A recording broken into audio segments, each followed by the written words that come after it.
Hey guys, tonight we begin with the complete military history of Westeros, from the legendary battles that forged the Seven Kingdoms to the desperate final stands that toppled dynasties.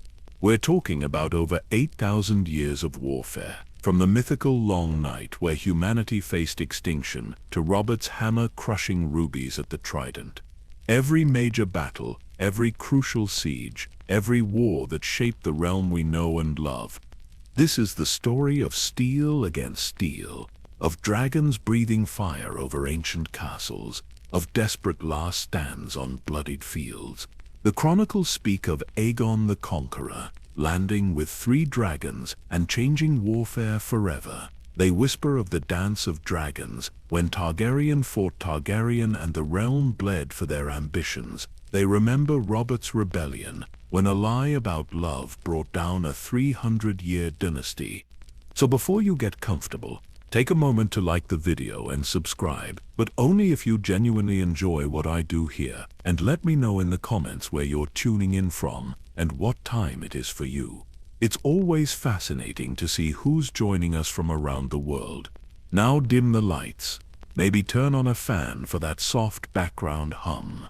Get into your blanket, and let's ease into tonight's journey together. Picture this, the year is 282. After Conquest, a young prince with silver hair stands at the ford of the Trident, steam rising from the green waters around him. His black armor gleams with rubies that catch the dying light. Across the water, a giant of a man hefts his warhammer, 19 hands high and built for war. Robert Baratheon, the demon of the Trident, whose rage has already shattered 3 armies.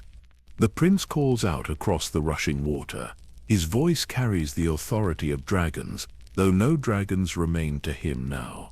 "I will not see the realm burn for my father's madness," he shouts. The river runs red in the fading sun, though no blood has been spilled yet. 40,000 men on each side watch in silence as these 2 titans prepare to settle the fate of Westeros in single combat. But how did it come to this? How did a tourney at Harrenhal, where a prince crowned a wolf girl with winter roses, lead to this moment of reckoning?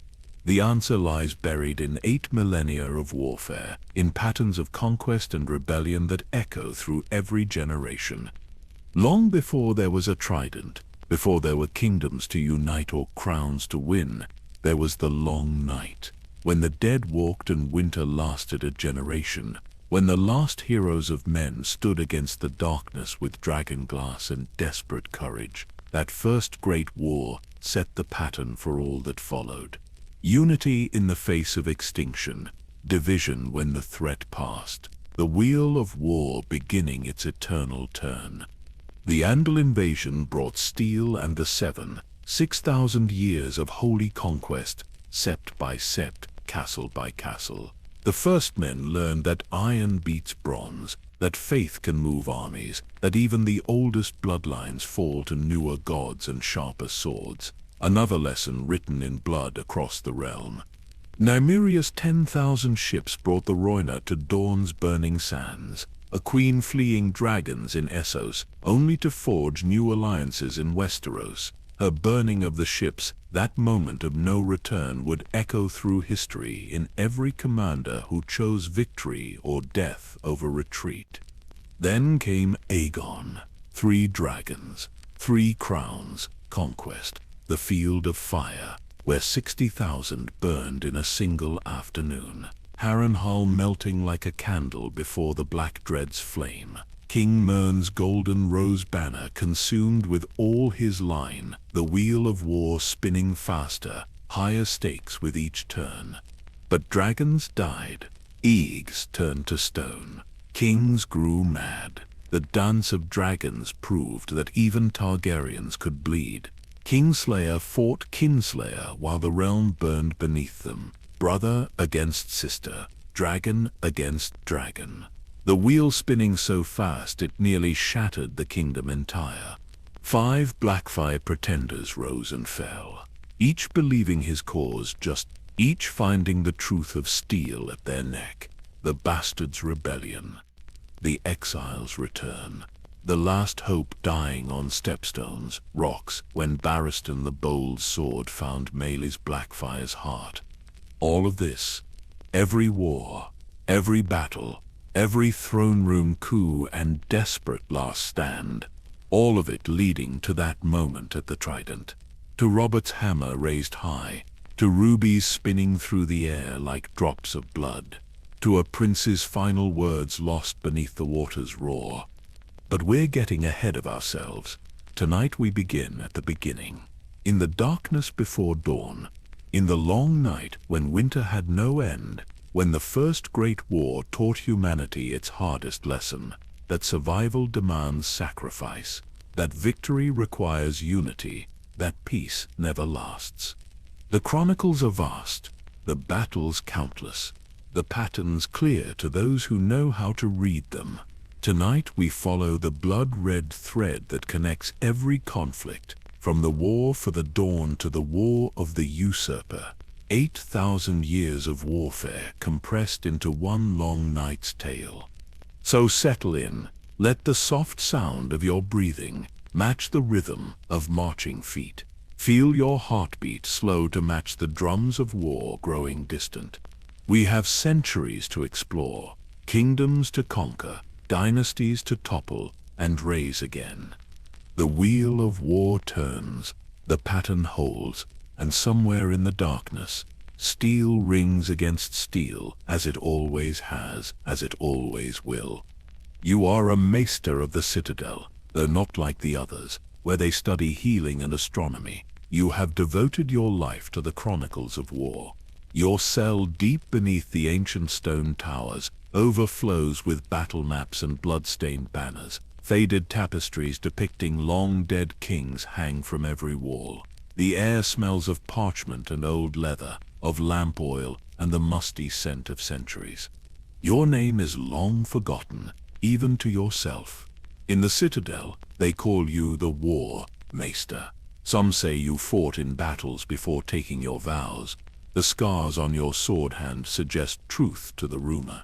But you remember nothing before the books, before the endless quest to understand why kingdoms rise and fall like tides. The citadel itself stretches around you in all directions.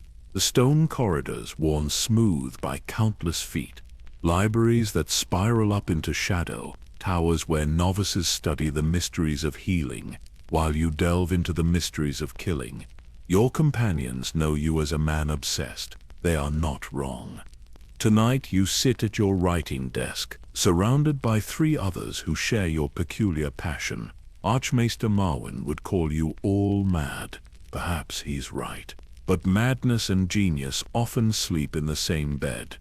To your right sits Maester Qyburn's predecessor in spirit, if not in flesh. A thin man with quick eyes who sees battle tactics the way others see star charts. He has spent 30 years mapping every major engagement in Westerosi history. His models of battlefield formations fill half your chamber. Wooden knights and painted soldiers arranged in perfect recreations of ancient carnage. The patterns repeat, he says often, moving his tiny armies across felt landscapes, flanking maneuvers, cavalry charges, the same mistakes made by different kings across different centuries. His name is Maester Gorman, though he prefers to be called the strategist. He fought at the Trident as a young knight before taking the chain. His insights into Robert's victory are unmatched. Across from him sits Septon Barth Reborn, though he wears Maester's robes now instead of the crystal crown. A large man with gentle hands who once tended wounded soldiers, he has read every account of war's aftermath, the plague that follows armies, the widows and orphans left behind, the cost of victory measured not in gold but in broken lives. Glory fades. He reminds you when the tactical discussions grow too heated, but grief endures. Every battle has 3 tales, the winner's version, the loser's lament, and the truth that lies bleeding between them. Maester Harmune speaks with authority earned in field hospitals and mass graves. His perspective keeps your histories honest.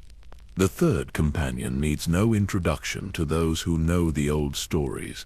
a Northman who claims descent from House Dustin, though his chain marks him as a maester now. Maester Roderick remembers the songs his grandmother sang, ballads of the kings of winter and their ancient feuds, tales that predate written history. His memory holds secrets the Citadel's books have forgotten. The maesters write what suits the victors, he says, his northern accent thick as winter honey. But the songs remember truth.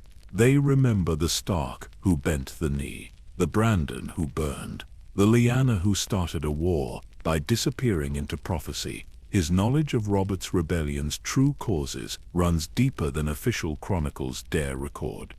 Together you four have spent uncounted years piecing together the complete military history of Westeros, from fragments and songs, from conflicting accounts and convenient omissions, from the gaps between what happened and what the winners claim happened. The chamber around you reflects this obsession. Maps of every major battlefield cover the walls, some drawn from surviving accounts, others reconstructed from archaeological evidence. The Trident's banks still yield arrowheads and armor fragments. Harrenhal's twisted stones still bear the scars of dragonfire. The very land remembers what books forget. Your desk groans under the weight of primary sources.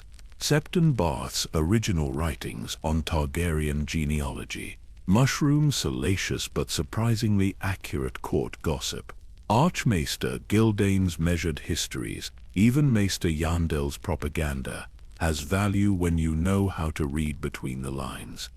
But books tell only part of the story. The real truth lives in the spaces between official accounts, in the contradictions that reveal hidden motives, in the patterns that emerge when you map 8,000 years of warfare across a single continent. Why do rebellions follow the same arc?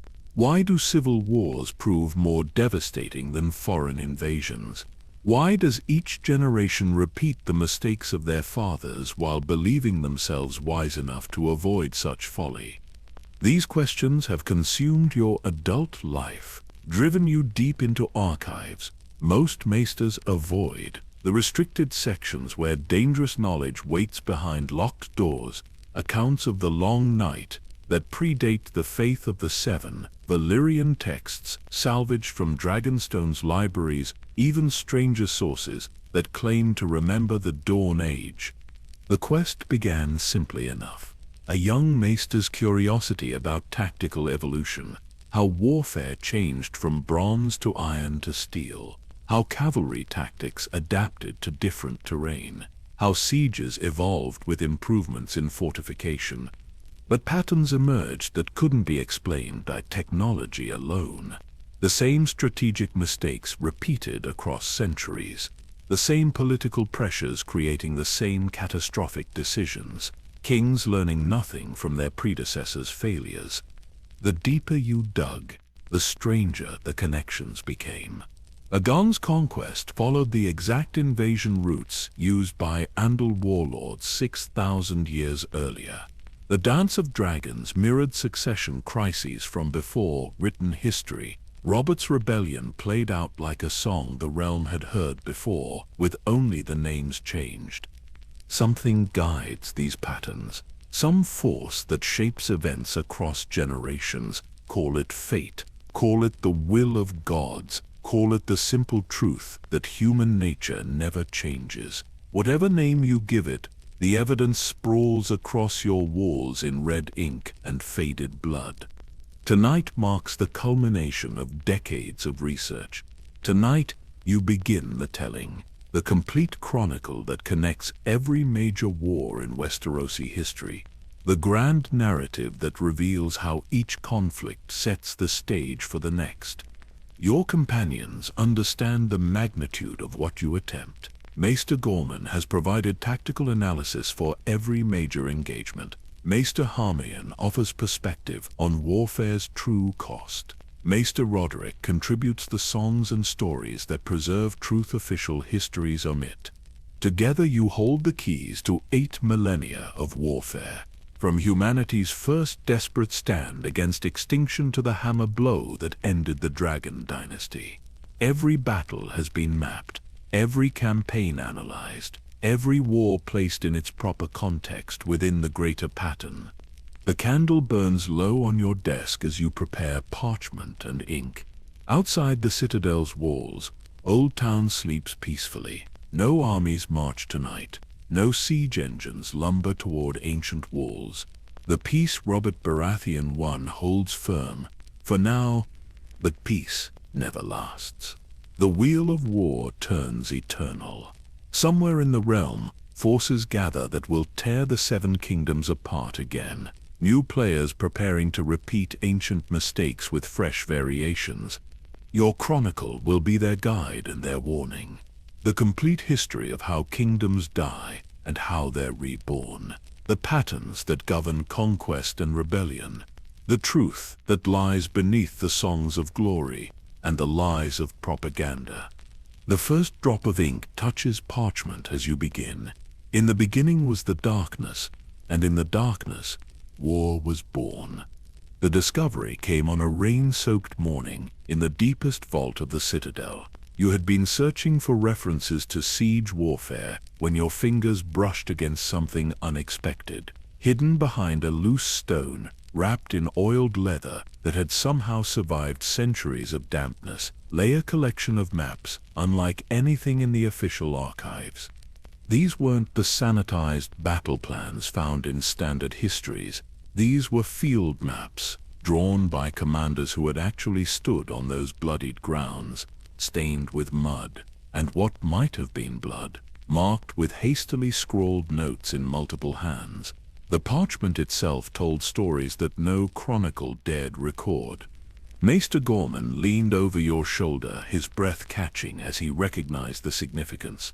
"Look at the dates," he whispered. The maps spanned millennia. Some bore the ancient runes of the first men. Others showed the flowing script of old Valyria. A few carried notations in the common tongue, but written with urgency that suggested they were created during actual campaigns rather than peaceful study sessions. The most intriguing discovery wasn't any single map, but rather what became apparent when you laid them all together. The same geographical features appeared again and again. River crossings that had witnessed decisive battles across different eras. Mountain passes that determined the fate of kingdoms. Coastal harbors where fleets had burned under different banners, but following identical tactical patterns. The land itself shapes war, Maester Harmune observed, tracing his finger along a river that had seen 3 major battles separated by thousands of years. Generals think they're making brilliant strategic decisions, but they're really just responding to the same geographical constraints their predecessors faced. This revelation sparked something deeper than academic curiosity. If the maps were accurate, then every major conflict in Westerosi history had been guided by forces beyond the ambitions of kings and queens. The very bones of the continent determined where armies would march, where they would fight, and often who would emerge victorious. But questions multiplied faster than answers. Why had these maps been hidden? Who had gathered them across such vast spans of time?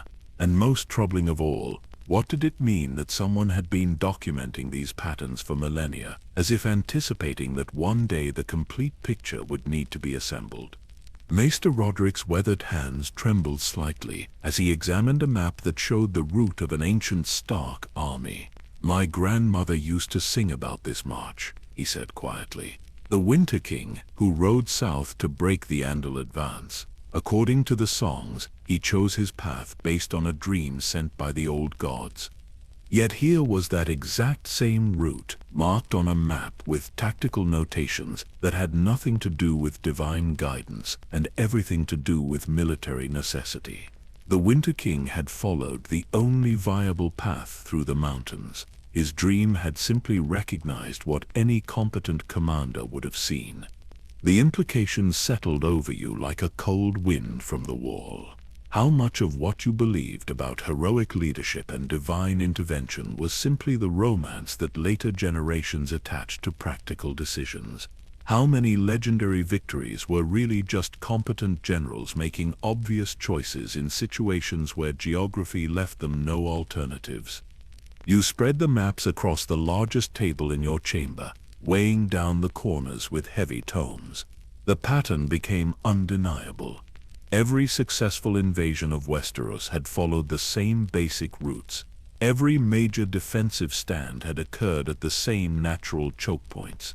Even the failed campaigns showed striking similarities, as if each defeated commander had made identical miscalculations about the same treacherous terrain. But the maps revealed something else. Notations in margins that spoke of supply lines and logistics, calculations about how many men could be fed while crossing certain regions, warnings about seasonal weather patterns that could trap armies in mountain passes or turn rivers into impassable torrents. "Look at this," Gorman said, pointing to a series of marks along what would later become the route of Aegon's conquest. Someone mapped out the food stores in every major settlement. They knew exactly where an invading army could resupply and where they'd face starvation. The maps weren't just documenting battles, they were planning tools. Someone had spent generations creating the ultimate guide to conquering Westeros, or perhaps defending it. The purpose remained unclear, but the thoroughness was breathtaking in its scope. Late that night, alone with the maps spread before you, a chilling thought occurred. These documents suggested that the great wars of Westeros weren't random outbreaks of violence driven by passionate kings and ambitious lords. They were following a script written in the geography itself, played out by rulers who believed themselves masters of their own destiny, while actually dancing to music they couldn't hear. The next morning brought additional discoveries.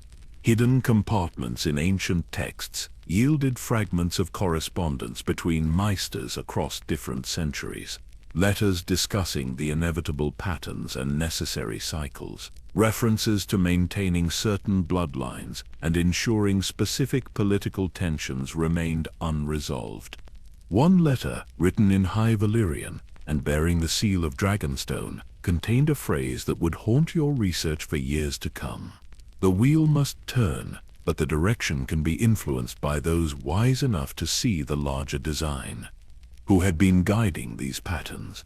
The maesters themselves seemed the obvious answer, but the conspiracy implied by these documents stretched back far beyond the founding of the Citadel. Some of the oldest maps predated organized scholarship in Westeros by thousands of years. Maester Harmew found you staring at that Valyrian letter as dawn light crept through the narrow windows. "You're wondering if we're part of it," he said. It wasn't a question. The thought had indeed occurred to you. 4 maesters, drawn together by an obsession with military history, discovering maps that had been carefully preserved for exactly this moment. Was your own quest for knowledge part of some larger plan, orchestrated by forces you couldn't see? "Does it matter?" Roderick asked when you voiced these concerns. "Whether we're following someone else's design or our own curiosity, the truth still deserves to be told. These wars shaped everything we know about Westeros. People died for causes they believed in. Their stories shouldn't be reduced to moves in someone else's game." That afternoon, you made the decision that would define the rest of your scholarly life. Whatever forces had preserved these maps, whatever purposes they were meant to serve, you would use them to create the most complete chronicle of Westerosi warfare ever assembled. Not as propaganda for any faction or validation of any theory, but as honest record of what had actually happened on those ancient battlefields. The commitment felt like stepping off a cliff. You were choosing to abandon the comfortable certainties of official histories in favor of following evidence wherever it led. The maps promised revelations that might overturn everything you thought you knew about the great figures of the past. Heroes might prove to be opportunists. Villains might emerge as tragic figures caught in circumstances beyond their control. But truth, you realized, was worth the risk of disillusionment. The dead warriors whose bones lay beneath the fields of Westeros deserved better than the simplified legends that had grown around their sacrifices. They deserved to have their real stories told, with all the complexity and moral ambiguity that marked actual human choices in desperate circumstances. As you carefully rolled up the precious maps and secured them in a new hiding place, you felt the weight of responsibility settling on your shoulders. These documents were more than historical artifacts. They were keys to understanding how power really worked in Westeros, how kingdoms really rose and fell, how the Game of Thrones was actually played by those with knowledge to see beyond the immediate political theater. The true adventure was just beginning. Tonight you would start with the earliest conflicts, tracing the bloody thread that connected humanity's first desperate stand against extinction to the hammer blow that ended the Dragon Dynasty.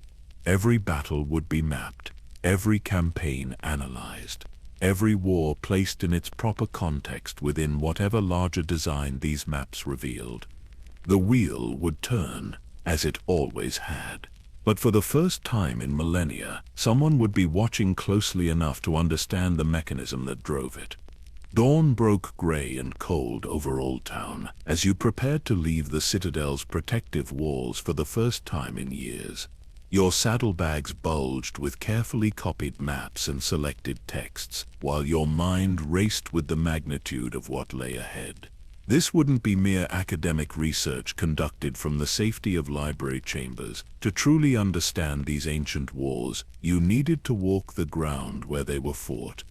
Maester Gorman had spent the previous week acquiring traveling papers and arranging guides. His connections from his days as a knight proved invaluable for navigating the complex web of permissions required to visit certain historical sites.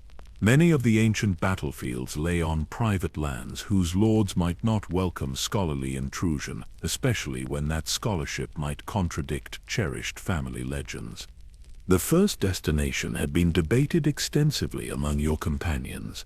Maester Harmu argued for beginning with more recent conflicts, reasoning that better records and clearer physical evidence would provide a solid foundation for understanding older battles. Roderick pushed for starting in the north, where the oldest memories lingered in songs and stone circles that predated written history. But you had chosen to begin where it all started, the Wall. That monumental barrier raised during the Long Night represented humanity's first great military engineering project. Understanding how 8,000 years of warfare began required standing in the shadow of the structure that ended the First Great War. The journey north took 3 weeks of hard riding along roads that grew progressively rougher as civilization thinned behind you. Each mile revealed how geography had shaped the military history you were documenting.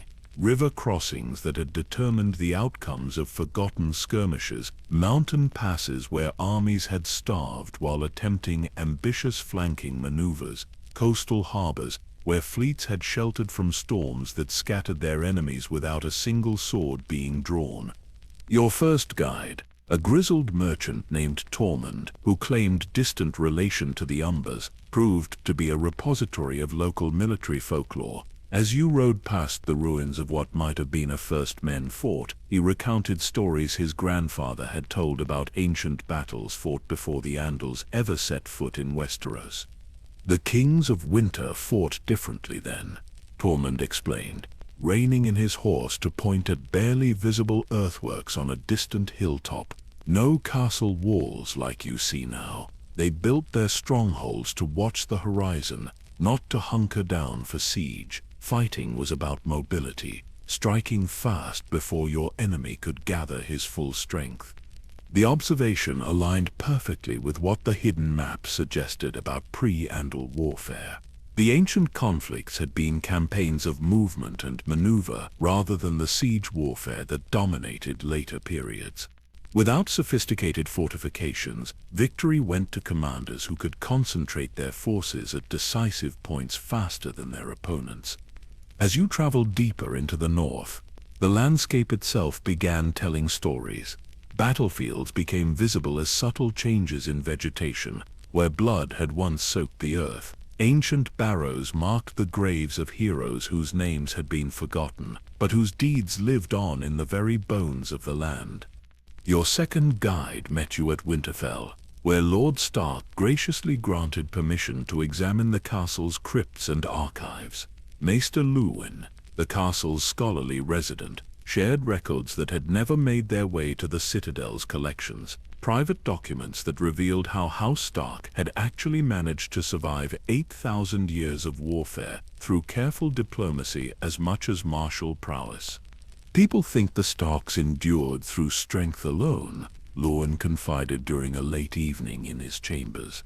But look at the marriage alliances. Study the fostering arrangements.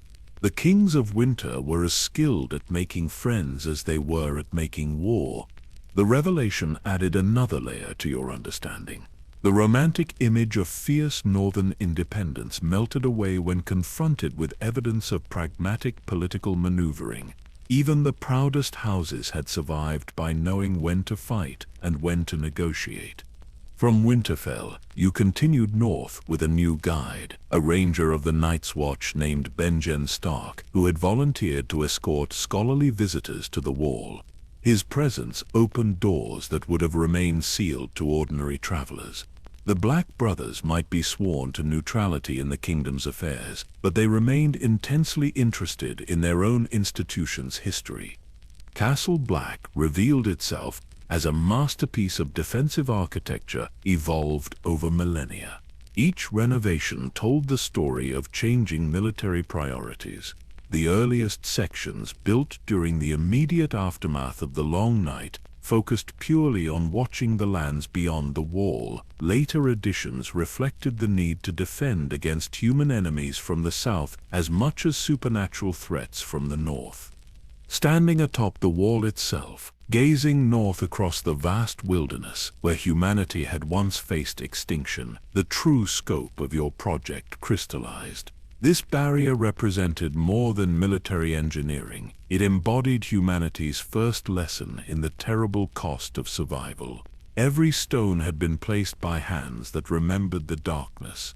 Every mile of its length spoke to the coordination required to build something that would endure long after its builders had returned to dust. Benjen shared stories passed down through generations of Night's Watch commanders, tales of the last battle that ended the Long Night, fought not here at the Wall, but far to the south, where winter and summer met in final combat. The Wall hadn't been built to win that war, but to ensure that such a war would never need to be fought again. The First Brothers understood something we've forgotten, Benjen said as wind howled across the ancient ice. Some victories are so costly that preventing the next war becomes more important than winning the current one. That wisdom echoed through every conflict you would study in the months ahead. The greatest military minds weren't those who won spectacular battles, but those who created conditions where battles became unnecessary. Aegon the Conqueror's true genius wasn't his dragons but his understanding of when mercy served better than destruction. Your time at the Wall provided crucial insights into how geography shaped military thinking. The barrier's designers had chosen its location not for symbolic reasons, but because the narrow gap between mountains and sea created the only defensible choke point across the continent's width. Every major fortification in Westerosi history had been built on similar principles, using natural features to multiply human effort. As you prepared to return south and begin studying more recent conflicts, you carried with you a new appreciation for the continuity that connected ancient wars to contemporary politics. The same geographical constraints that had shaped humanity's first desperate stand against extinction continued to influence how kingdoms fought and fell 8,000 years later. The journey back to Old Town took you through different territories, past battlefields where more recent blood had been spilled. Each site would require its own careful study, its own attempts to separate fact from legend, but the foundation had been established. You now understood how Westeros itself shaped warfare, how the land dictated terms that even dragons couldn't completely overcome. In your saddlebags rode notes and sketches that would form the backbone of your chronicle, measurements of ancient fortifications, interviews with descendants of warriors, observations about how terrain had determined tactical choices across millennia of conflict. The real work was just beginning. But as Old Town's towers came into view after weeks in the field, you felt the satisfaction of a foundation properly laid. The story of Westeros's wars would be told truthfully, with all the complexity and contradiction that marked real human conflict in an unforgiving world. Returning to the Citadel with fresh perspective transformed how you read the ancient texts. Documents that had seemed like fanciful mythology now revealed themselves as garbled accounts of actual military campaigns.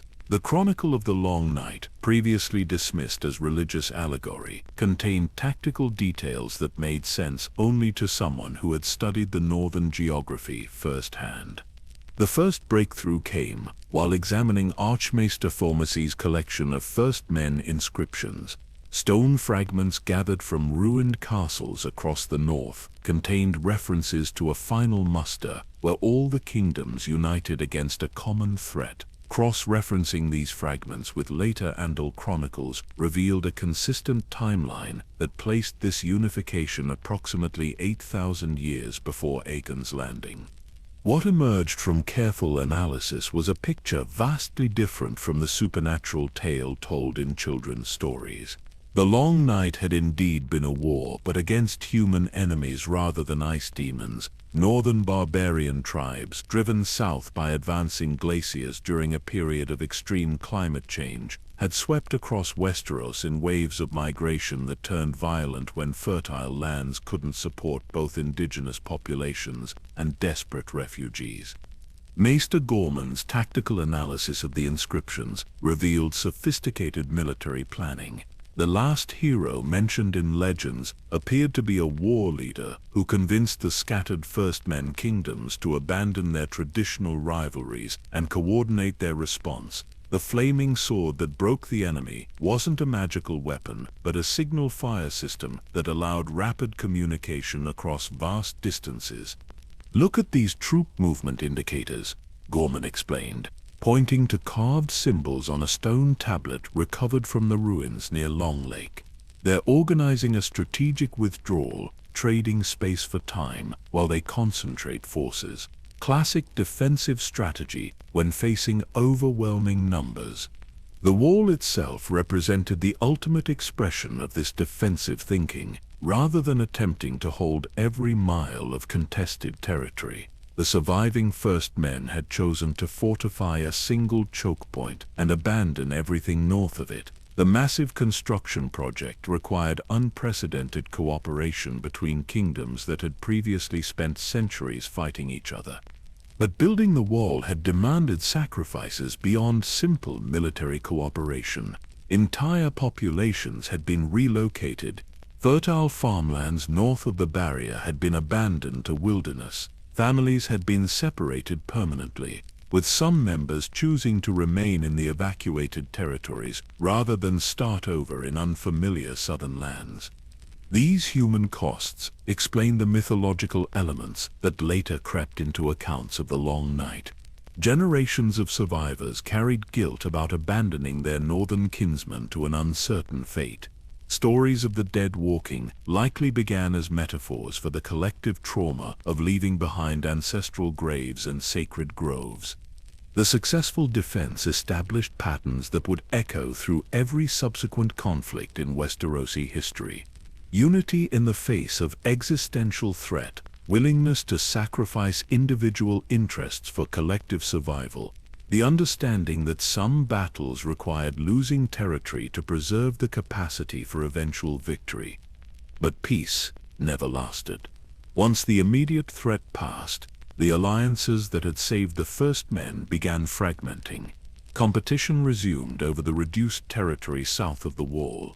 Old grievances resurfaced with new intensity as displaced populations struggled to establish themselves in lands already claimed by other families. The Andal invasion 6,000 years later followed remarkably similar patterns, despite occurring under completely different circumstances. Where the Long Night had been a defensive war against climate refugees, the Andal conquest was an aggressive expansion by a militarily superior culture seeking new territories. Yet the geographical constraints remained unchanged. The Andals landed in the Vale for the same reason the first men had built their earliest kingdoms there. The mountain passes provided defensive positions that allowed small forces to control access to the fertile lands beyond.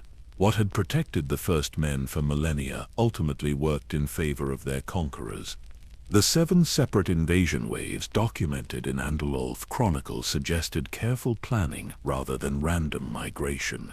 Each wave targeted specific regions based on intelligence gathered during previous expeditions. The invaders understood Westerosi geography well enough to exploit weaknesses in First Men defensive strategies.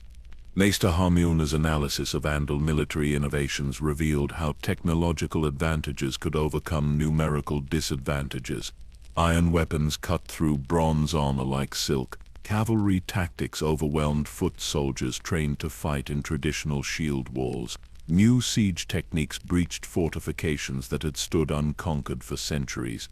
But technology alone doesn't explain their success, Harmune observed during one of your evening discussions. The Andals also brought new concepts of political organization, centralized command structures, professional military orders, diplomatic alliances that cut across traditional clan boundaries. The Battle of 7 Stars epitomized this new approach to warfare, where First Men battles typically involved loose confederations of clan warriors fighting as separate units. The Andal army moved as a single coordinated force. Their victory wasn't just military, but represented the triumph of organized warfare over heroic individualism. Religious conversion played a crucial role in cementing Andal victories. The faith of the Seven provided ideological justification for conquest, while offering defeated populations a path to integration within the new order. Accepting the foreign gods meant accepting foreign rule, but it also meant survival and potential advancement within the emerging feudal hierarchy. The systematic destruction of weirwood groves served both practical and symbolic purposes. These sacred sites had been focal points for First Men resistance, places where defeated warriors regrouped and planned counterattacks. But destroying them also severed spiritual connections that had bound the indigenous population to their ancestral lands. Regional variations in the conquest revealed how local geography influenced military outcomes.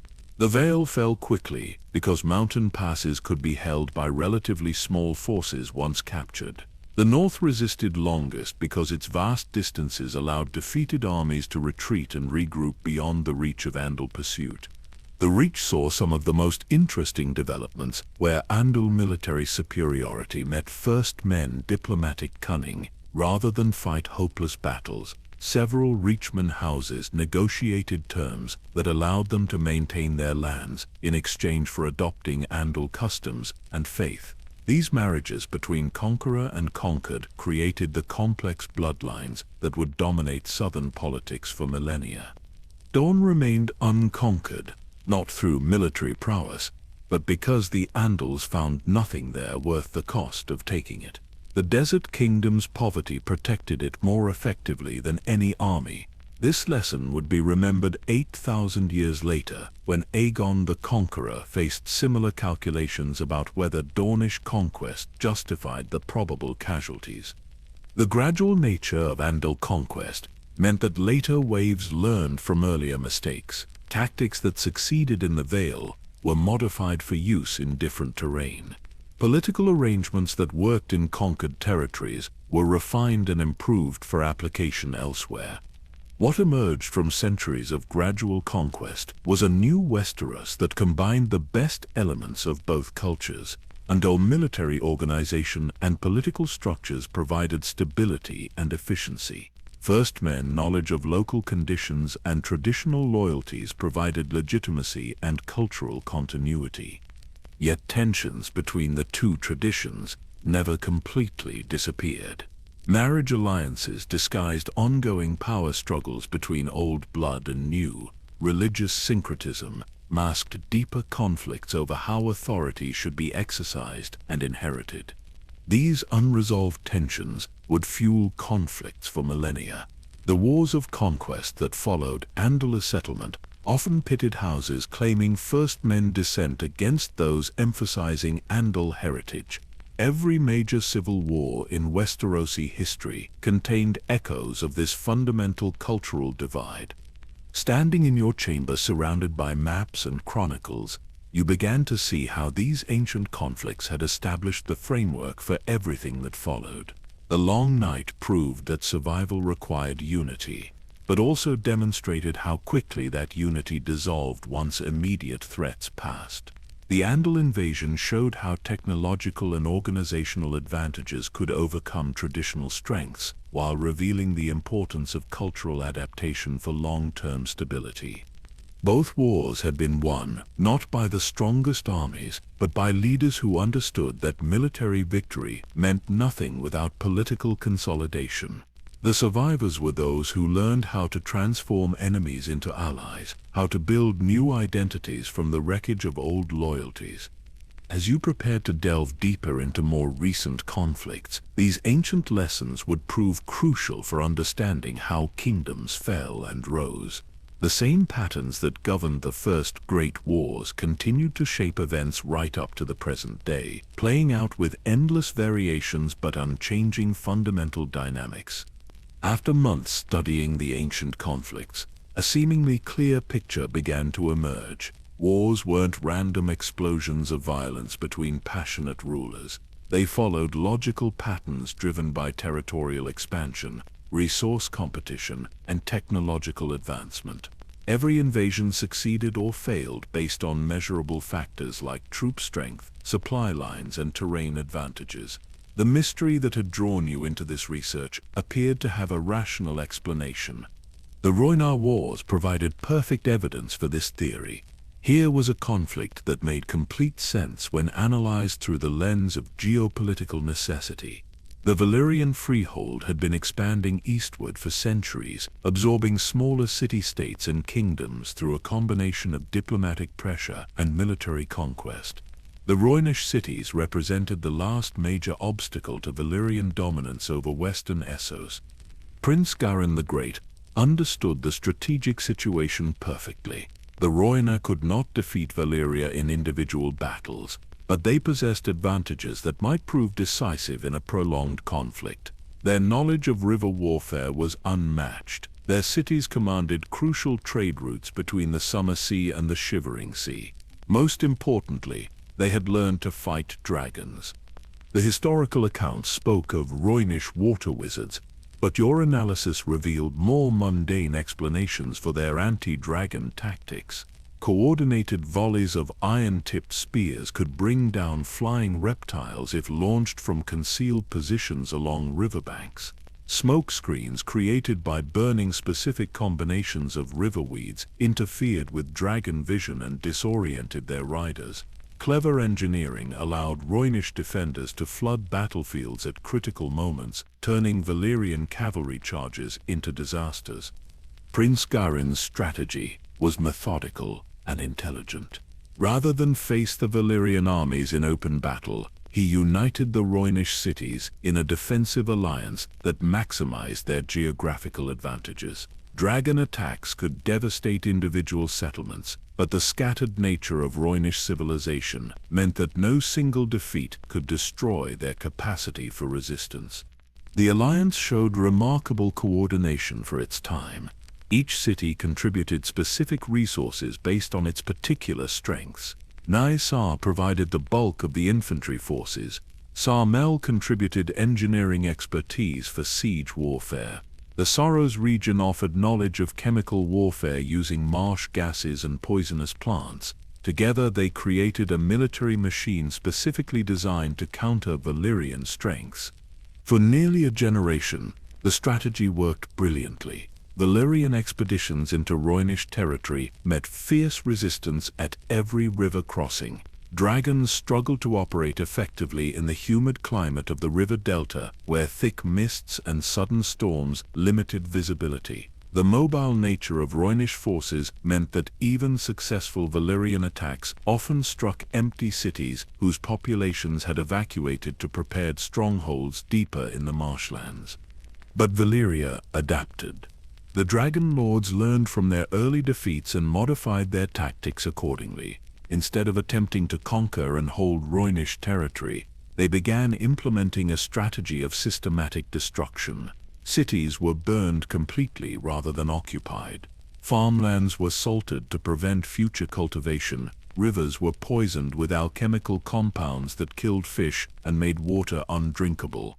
The Battle of the Sorrows represented the culmination of this adapted strategy. Prince Garin had assembled the largest army in Rhoynish history, 250,000 soldiers drawn from every allied city. His plan was audacious in its simplicity. Rather than continued defensive operations, he would march directly on Valyria itself and force a decisive confrontation that would determine the war's outcome. The logistics alone were staggering. Moving such a massive force across hundreds of miles of hostile territory required unprecedented coordination. Supply trains stretched for dozens of miles. Engineers worked continuously to bridge rivers and repair roads damaged by previous Valyrian raids. Scouts ranged far ahead of the main force, gathering intelligence and clearing potential ambush sites. For a brief moment, the strategy appeared to be succeeding. Garin's army crossed into Valyrian territory and began advancing toward the heartland of the Freehold. Several outlying settlements fell to Rhoynish assault. Dragon attacks caused significant casualties, but failed to stop the advance completely. Victory seemed possible. Then the Valyrians revealed the true extent of their power. Not 3 or 4 dragons, as the Rhoynar had expected, but more than 300. Every Dragon Lord family had contributed to the defense of their homeland. The sky above the Sorrows battlefield darkened with wings as the largest concentration of dragons in recorded history descended on Garin's army. What followed was less a battle than a massacre. Dragonfire turned the Sorrows into a hellscape of molten earth and boiling water. Rhoynish formations dissolved under coordinated dragon attacks that struck from multiple directions simultaneously. The carefully planned supply lines became death traps as fleeing soldiers found every escape route blocked by flame. Prince Garin himself was captured alive, along with thousands of his surviving soldiers. The Valyrians displayed a cruel sense of irony by caging the Rhoynish prince in gold and forcing him to watch as his cities burned one by one. When fever took him years later still imprisoned, the last real hope of Rhoynish independence died with him. The aftermath proved as devastating as the battle itself. The survivors faced a choice between slavery in Valyrian mines or exile to unknown lands across the narrow sea. Most chose exile, abandoning 8,000 years of civilization along the river that had given their culture its name. Princess Nymeria emerged as the leader of this exodus. Her marriage to Prince Garin's son had given her a legitimate claim to leadership, but her real authority came from her ability to organize the massive logistical challenge of evacuating an entire civilization. 10,000 ships, from massive war galleys to tiny fishing boats, carried the Rhoynish survivors westward toward an uncertain future. The voyage itself became the stuff of legend. Storms scattered the fleet across hundreds of miles of ocean. Pirates and slavers attacked stragglers who fell behind the main flotilla. Disease broke out in the overcrowded ships, killing thousands before landfall could be reached. By the time the survivors glimpsed the shores of Dorne, fewer than half of those who had begun the journey remained alive.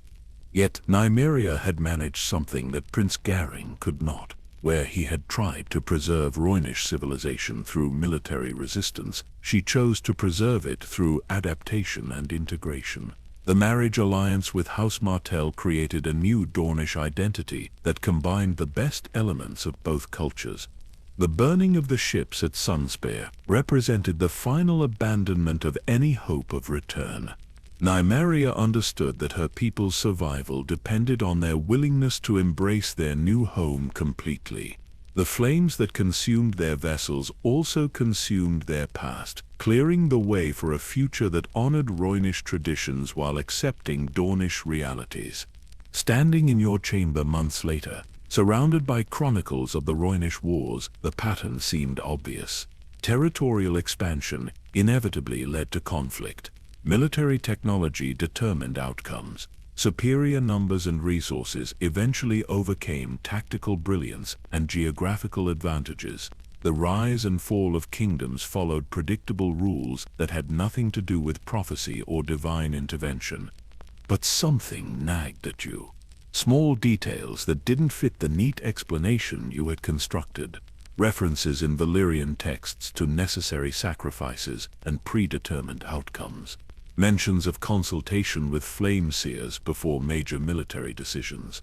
Most troubling of all, evidence that some Dragonlord families had actually opposed the war against the Rhoynar, viewing it as an unnecessary distraction from more important concerns.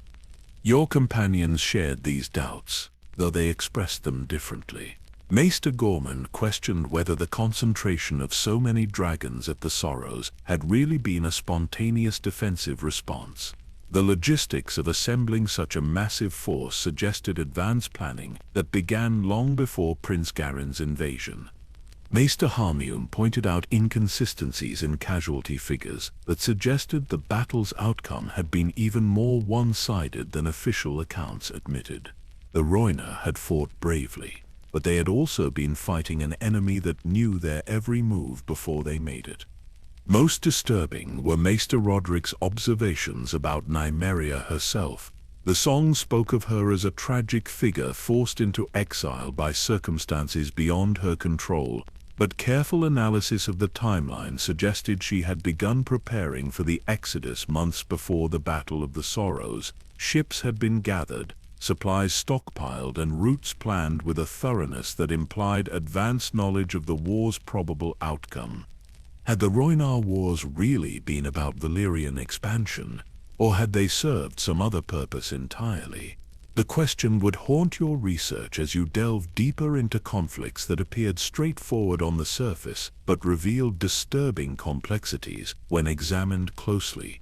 The neat explanation you had constructed was already beginning to crumble. The real mystery of Westerosi warfare was just beginning to reveal itself. The discovery that would transform your understanding of Westerosi warfare came from an unexpected source. While researching Valyrian military tactics at the Citadel's restricted archive, you uncovered a collection of documents that had somehow survived the doom. Written in High Valyrian on sheets of treated dragonhide, these texts contained detailed strategic assessments of potential conquest targets across the known world. Among them was a comprehensive analysis of Westeros that predated Aegon's conquest by over a century. The document read like a military manual, cataloging the strengths and weaknesses of every major kingdom, identifying optimal landing sites for invasion forces, and even predicting how long each region would likely resist organized conquest. What struck you immediately was how closely Aegon's actual campaign had followed the ancient Valyrian blueprint. The landing at what would become King's Landing, the decision to divide forces into 3 separate armies, the choice of which kingdoms to attack first and which to leave for later. Every major strategic decision had been anticipated by planners who had never set foot in Westeros. This raised uncomfortable questions about the nature of Aegon's achievement. Had the Conqueror been a military genius who intuitively understood the optimal strategy for subduing Westeros? Or had he simply implemented a plan that others had devised generations earlier? The more you studied the timeline, the more deliberate Aegon's actions appeared. His choice to begin the conquest in 2 BC wasn't random or opportunistic. It came precisely 7 years after the death of Argilac the Arrogant's eldest son in a hunting accident, leaving the Storm King without a clear heir. It followed by 2 years a devastating plague that had swept through the Reach, weakening House Gardener's military capacity. Even Aegon's decision to build his capital at King's Landing made more sense when viewed through the lens of the ancient Valyrian analysis. The site commanded the mouth of the largest river in Westeros, while remaining accessible to naval reinforcement from Dragonstone. More importantly, it lay at the geographic center of the conquered territories, allowing rapid response to rebellions in any direction. The famous meeting between Aegon and King Torrhen Stark represented perhaps the most telling example of advanced planning. The encounter at the Trident wasn't a spontaneous confrontation between opposing armies. Aegon had sent ravens to Winterfell weeks before the meeting, proposing specific terms for northern submission that addressed Stark concerns about maintaining their traditional autonomy.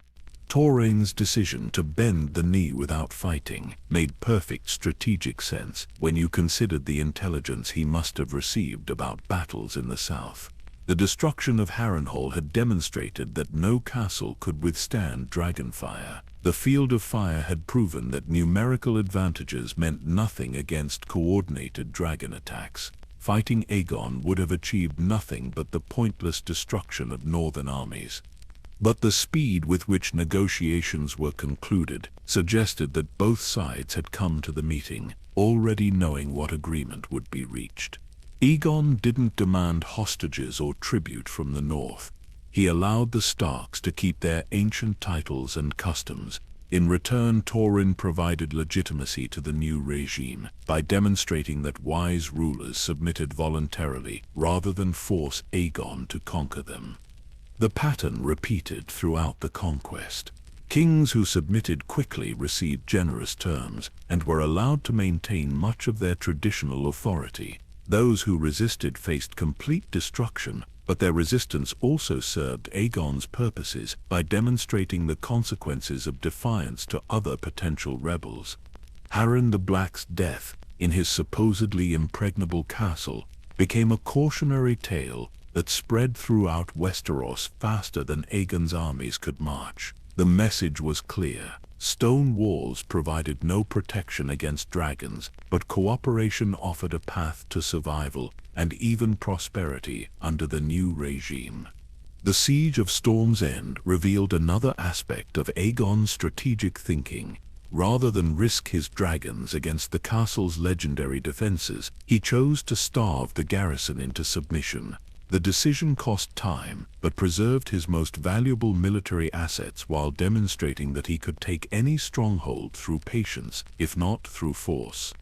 Princess Rhaenys's death during the First Dornish War represented the only major setback of the Conquest period, but even this tragedy served larger strategic purposes. Her loss provided justification for the brutal retaliation that followed, while the ultimate failure to subdue Dorne established clear limits to Targaryen power that paradoxically strengthened their rule over conquered territories. The Dornish resistance taught valuable lessons about the difference between conquest and control. Military victory meant nothing if the defeated population refused to accept new rulers. The Desert Kingdom's successful defiance proved that geography and local knowledge could overcome technological advantages, but only when defending population centers that could survive independently of outside trade and tribute. Aegon's decision to abandon the Dornish conquest after Rhaenys's death wasn't an admission of failure, but recognition that further escalation would cost more than victory was worth. The resources required to hold Dorne against continuous rebellion could be better spent consolidating control over more valuable territories. The establishment of King's Landing as the new capital represented the culmination of Aegon's strategic vision. Rather than rule from ancient Dragonstone, he chose to build a completely new city that symbolized the unity of the Seven Kingdoms under Targaryen rule. The construction project provided employment for thousands of displaced persons while creating visible proof of the new dynasty's permanence. The design of the Red Keep reflected lessons learned during the Conquest about balancing security with accessibility. The castle was strong enough to withstand siege, but open enough to accommodate the constant flow of lords and merchants who came to petition the Iron Throne. Maga's holdfast provided ultimate security for the royal family, while the throne room's intimidating architecture reinforced royal authority through careful manipulation of space and symbolism. The Iron Throne itself embodied Aegon's understanding of political psychology. Forged from the swords of defeated enemies, it served as a permanent reminder of conquest, while also suggesting that former foes could find honor in service to the new regime. The throne's deliberately uncomfortable design ensured that ruling remained a burden rather than a pleasure, reinforcing the idea that kingship was duty rather than privilege. But the deeper you delved into records of the conquest, the more questions arose about forces operating beyond Aegon's direct control. References in private correspondence to favorable omens and prophetic guidance suggested that supernatural elements had influenced key decisions. The Valyrian Flameseers appeared to have provided counsel about optimal timing for various phases of the campaign. Most intriguing were hints about the role of existing Westerosi power brokers in facilitating the conquest. Several great houses had switched sides at crucial moments, often just before major battles that their defection helped determine. These betrayals were typically explained as pragmatic responses to changing circumstances, but the timing was remarkably convenient for Aegon's forces. The Maesters of the Citadel had played a particularly complex role in events. Officially neutral in political conflicts, they had nonetheless provided crucial intelligence about local conditions in various kingdoms. Their ravens had carried messages that helped coordinate the simultaneous surrenders that made conquest possible without devastating warfare. As you sat in your chamber late one evening, surrounded by testimonies of Aegon's triumph, you began to understand why the conquest had succeeded so completely. It hadn't been a foreign invasion imposed by superior force, but rather the culmination of processes already underway within Westerosi society. The constant warfare between the Seven Kingdoms had created widespread desire for stability and unity. Trade disruption caused by endless border conflicts had convinced merchants and craftsmen that peace under foreign rule was preferable to continued chaos under native kings. The small folk had suffered most from the petty wars of their lords and welcomed any authority that could provide security for their families and crops. Aegon had succeeded not by imposing Valyrian rule on unwilling subjects, but by offering solutions to problems that Westerosi society had been unable to resolve through its existing political structures. The dragons had provided the military power necessary to enforce change, but the real foundation of Targaryen rule lay in their ability to create institutions that served the needs of their new subjects. Yet questions remained about the ultimate sources of this institutional wisdom. Had Aegon truly been a political genius who intuitively understood how to govern a fractious kingdom? Or had he been guided by advisors whose names had been forgotten by history? The official chronicles credited the conquest to Aegon's personal brilliance and the power of dragons. But the evidence suggested a more complex reality involving careful planning by multiple parties over extended periods. Your research was leading you into deeper waters than you had initially anticipated. The conquest of Westeros was revealing itself as just one episode in a longer story about forces that shaped the destiny of kingdoms from behind the scenes. The weeks following your initial study of Aegon's conquest brought revelations that transformed how you understood power in Westeros. What had seemed like straightforward military domination revealed itself as something far more complex when examined through documents that survived in forgotten corners of ancient libraries. The true genius of Aegon's strategy wasn't simply the possession of dragons, though their psychological impact could never be underestimated. Rather, it lay in his understanding that conquest meant nothing without consolidation, that burning castles was easy, but building loyalty required entirely different skills. Maester Harmuni discovered the key insight while translating correspondence between Aegon and his sisters during the campaign. "Listen to this," he said, reading from a letter written in Aegon's own hand. "Victory in battle creates subjects. Victory in peace creates citizens. The first requires only strength. The second demands wisdom we have yet to prove we possess." These weren't the words of a simple conqueror drunk on dragon-powered superiority. They revealed a political thinker who understood that his real challenge would begin after the last enemy army surrendered. The evidence lay scattered across decades of post-conquest policies that historians had dismissed as routine administrative details. Tax assessments that favored regions which had surrendered early, marriage alliances between Targaryen loyalists and former enemies, careful preservation of local customs that posed no threat to central authority. Most tellingly, Aegon had made no attempt to impose Valyrian culture on his new subjects. The faith of the Seven continued unmolested. Local laws remained in effect where they didn't conflict with royal prerogatives. Former kings became lords with real authority over their traditional domains. This restraint becomes remarkable when compared to how other conquerors throughout history had approached similar situations. The Andals had systematically destroyed weirwood groves and imposed their religion. The Giscari had enslaved entire populations.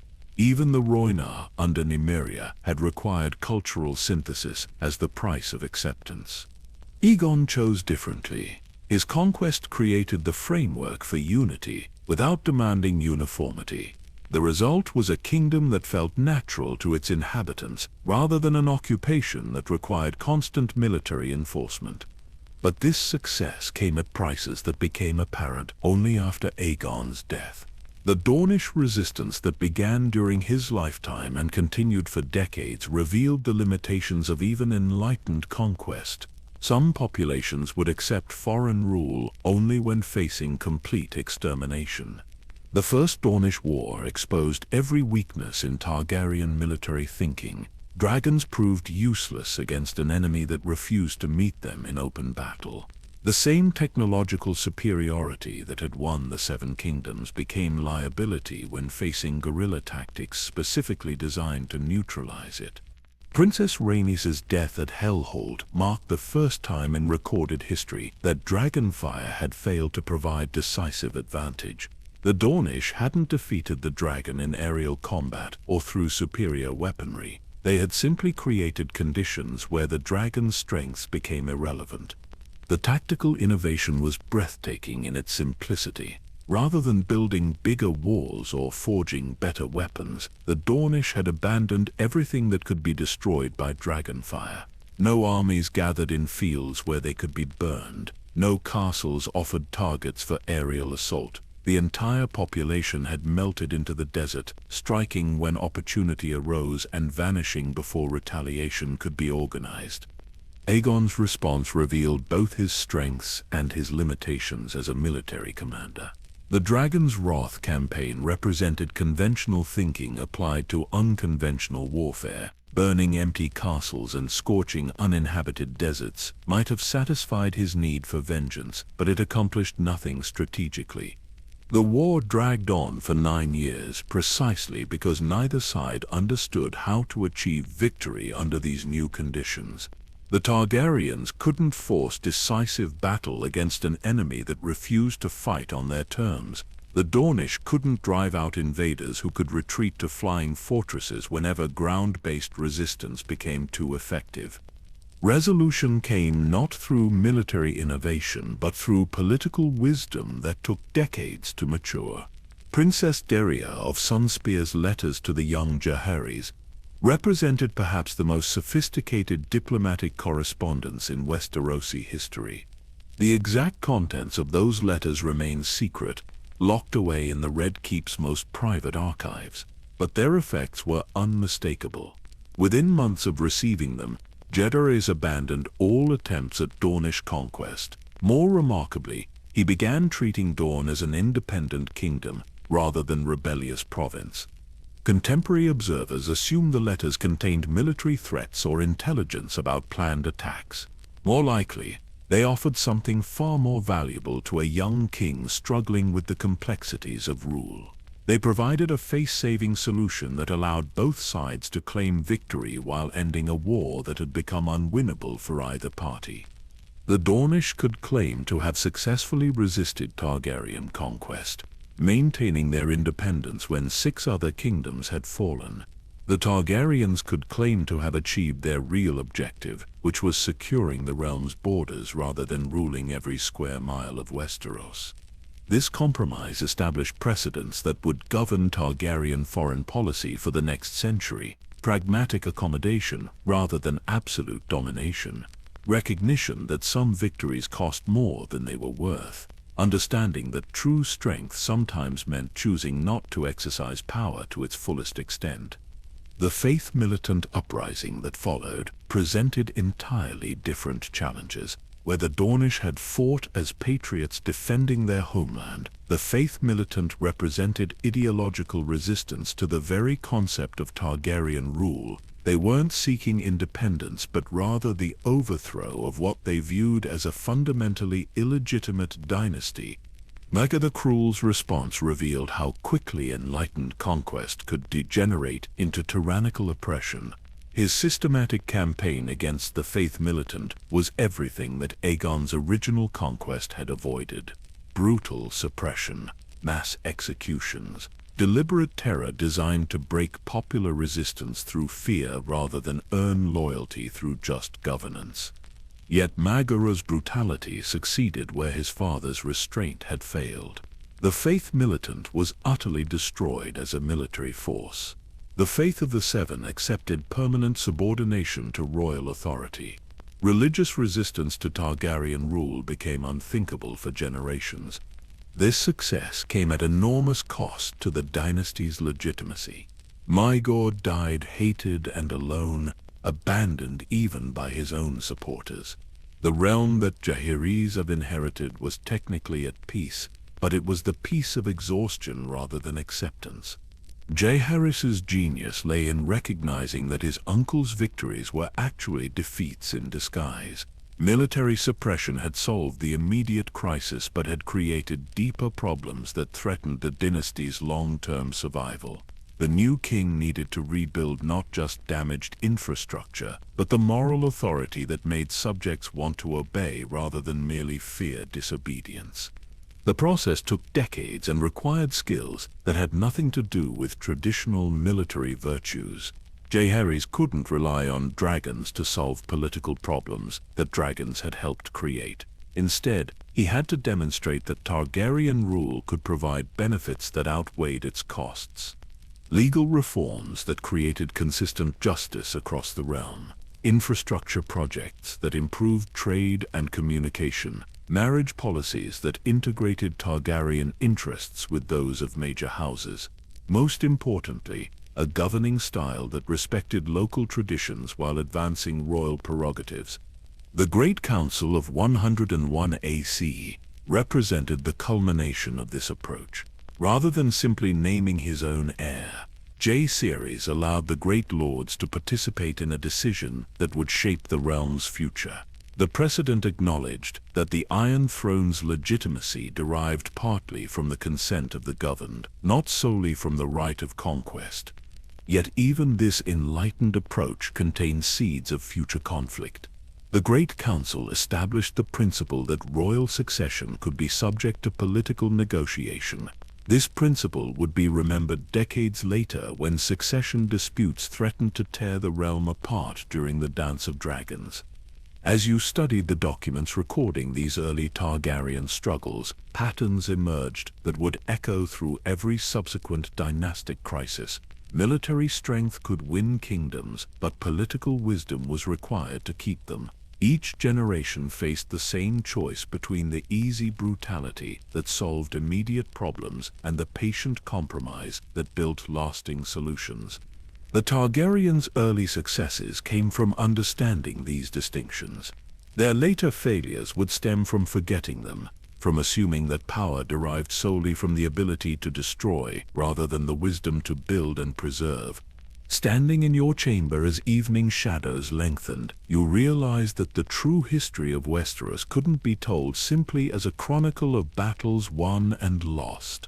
It was the story of how different approaches to governance succeeded or failed across generations, how each ruler's choices shaped the challenges their successors would face. The dragons were certainly important, but they were tools rather than solutions. How those tools were used revealed everything about the character of those who wielded them and the ultimate fate of the dynasty they served. The morning Maester Gorman burst into your chamber, his usually composed demeanor shattered by excitement. You knew he had discovered something that would change everything you thought you understood about Targaryen warfare. In his trembling hands he clutched a leather-bound ledger, its pages yellow with age, and its binding cracked from centuries of careful preservation. "This changes everything," he whispered, setting the volume down with reverence usually reserved for religious relics. "The Dance of Dragons wasn't what we've been told. It wasn't even what the participants believed they were fighting." The ledger had been hidden within the walls of a collapsed tower at Harrenhal, discovered during restoration work that Lord Went had commissioned. Construction workers had found it sealed within a bronze case, along with documents that appeared to be the private correspondence of someone who had witnessed the Civil War's most crucial moments. What emerged from hours of careful translation was a picture of the Dance of Dragons that contradicted nearly every official account. The war that had been portrayed as a conflict between competing claims to royal legitimacy was actually something far more complex and far more tragic. The anonymous chronicler, writing in a cipher that had taken Gorman weeks to decode, described meetings that no public history had ever recorded. Secret negotiations between the rival factions that had come tantalizingly close to preventing bloodshed entirely. Compromises that would have split royal authority in ways that might have saved both the dynasty and the dragons themselves. Princess Rhaenyra and her half-brother Aegon II had apparently met in person at least 3 times during the early months of their conflict, always in locations that allowed both parties to maintain plausible deniability. The meetings had been facilitated by figures who publicly supported different sides, but privately worked to prevent the realm from tearing itself apart. "Listen to this passage," Gorman said, his voice barely above a whisper. "Rhaenyra weeps as she speaks of her father's choice to remarry. She calls it the poison that murdered her family twice.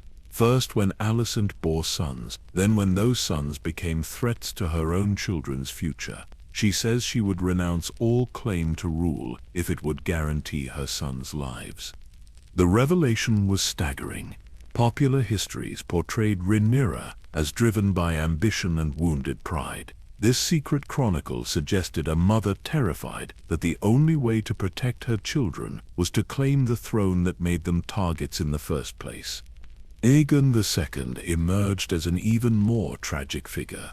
The hidden documents revealed that he had never wanted to be king, had actively resisted the crown until his supporters convinced him that refusal meant certain death. His faction hadn't elevated him out of belief in his superior claim, but out of fear that Rhaenyra's victory would mean their own destruction. The real architects of the Civil War weren't the rival claimants, but the advisors and supporters who had convinced each side that compromise meant suicide. Otto Hightower and Daemon Targaryen, despite their bitter personal animosity, had played remarkably similar roles in escalating a family dispute into dynastic catastrophe.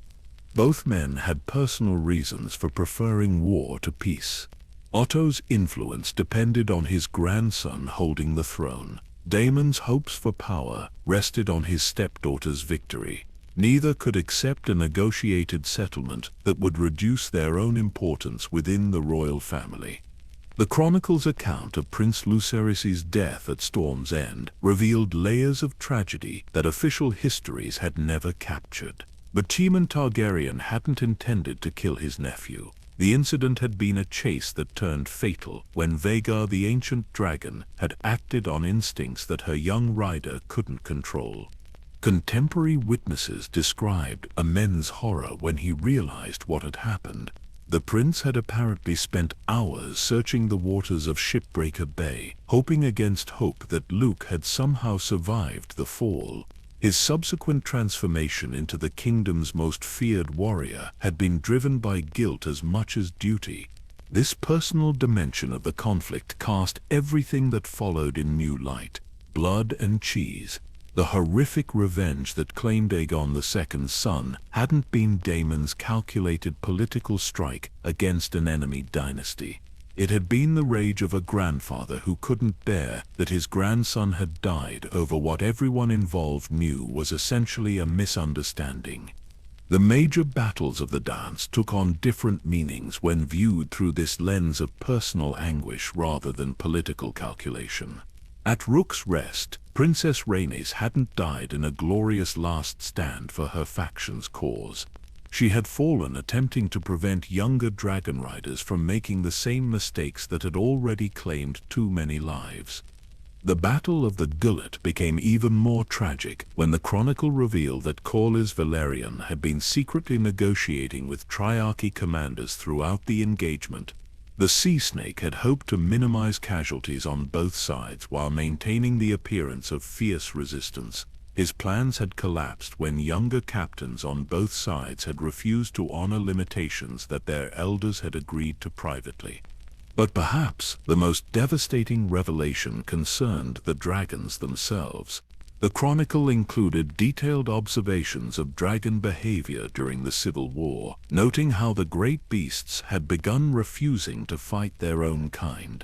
Several battles had been delayed or called off entirely when dragons that had known each other since hatching had refused to attack former companions. The storming of the dragon pit gained new significance as something more than popular uprising against royal tyranny. The small folk who had attacked the dragons had been manipulated by advisors from both factions who had realized that destroying the dragons was the only way to end a war that neither side could win decisively. The mob hadn't acted from revolutionary fervor, but from a desperate desire to stop the bloodshed that was destroying their city and their lives. They had been told by trusted figures that killing the dragons would save the realm, not destroy it. In their crude understanding, they had been convinced they were acting as patriots rather than regicides. Maester Harmune's analysis of casualty figures mentioned in the chronicle revealed the true scope of the catastrophe. The Dance of Dragons had killed not just most of the royal family and all the mature dragons, but had devastated the entire kingdom's population through warfare, disease, and economic collapse that followed. "The numbers are staggering," he said quietly. "We're looking at population losses that took centuries to recover from. Entire regions were abandoned. Bloodlines that had survived since the Age of Heroes simply vanished during these 2 years of civil war." The chronicle's final entries, written apparently just before the author's own death, contained reflections that cut to the heart of why the conflict had proven so destructive. The Targaryens had possessed power unlike anything previously seen in human history, but they had wielded it with the same petty jealousies and family resentments that destroyed ordinary households every day. Dragons could burn cities, but they couldn't burn away human nature. The same emotions that drove brothers to fight over their father's farm had been amplified by weapons capable of destroying kingdoms. Love, fear, pride, and grief had combined with unprecedented destructive power to create tragedy on a scale that the world had never witnessed. The author's final words remained etched in your memory long after you had finished reading. They had the power of gods, but the wisdom of children. They could have been remembered as the dynasty that brought permanent peace to Westeros. Instead, they will be remembered as the family that nearly destroyed it through their inability to forgive each other. As you sat in your chamber that evening, surrounded by maps that showed the extent of devastation caused by the Civil War, one truth became inescapable. The Dance of Dragons hadn't been caused by competing claims to legitimacy or irreconcilable political differences. It had been the result of a family's inability to communicate honestly with each other, combined with advisors who had prioritized their own interests over the realm's welfare. The revelation transformed how you would approach every subsequent conflict in your chronicle. Wars weren't abstract political phenomena, but human tragedies played out on massive scales. Understanding them required looking beyond the grand strategic movements to the personal fears and hopes that motivated individual choices. The dragons were gone, but the patterns that had destroyed them remained. Future kings would face the same choice between compromise and conflict, the same tension between personal interests and dynastic survival. Whether they learned from the Targaryens' mistakes or repeated them would determine not just their own fates, but the fate of everyone who lived under their rule. The discovery of the Harrenhal chronicle had opened floodgates that could never be closed. Within days of Gorman's revelation, similar documents began surfacing across the Seven Kingdoms, as if the realm itself had been waiting for someone to finally ask the right questions about its bloodiest period. Ravens arrived daily bearing messages from meisters in distant castles who had found similar caches of hidden documents, scrolls sealed within walls at Dragonstone, letters buried beneath the foundations of septs, destroyed during the Civil War. Even fragments of dragon bone that had been carved with messages by desperate survivors. What emerged from this documentary treasure trove was a pattern that connected events across not just the Dance of Dragons, but centuries of Targaryen rule. The Civil War hadn't been an isolated tragedy, but the culmination of systemic problems that had been building since Aegon's conquest. Maester Roderick made the connection while examining genealogical records that traced bloodlines across multiple generations. "Look at the marriage patterns," he said, spreading parchments across your desk. "Every major Targaryen crisis can be traced back to the same fundamental problem. They never solved the succession question that the Great Council was supposed to settle." The evidence was compelling.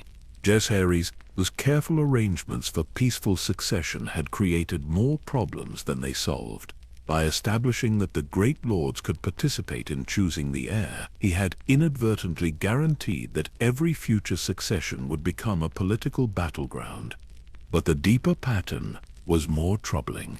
Hidden within the bureaucratic records of tax collection and land grants was evidence that the Targaryen regime had been systematically favoring certain bloodlines over others for generations.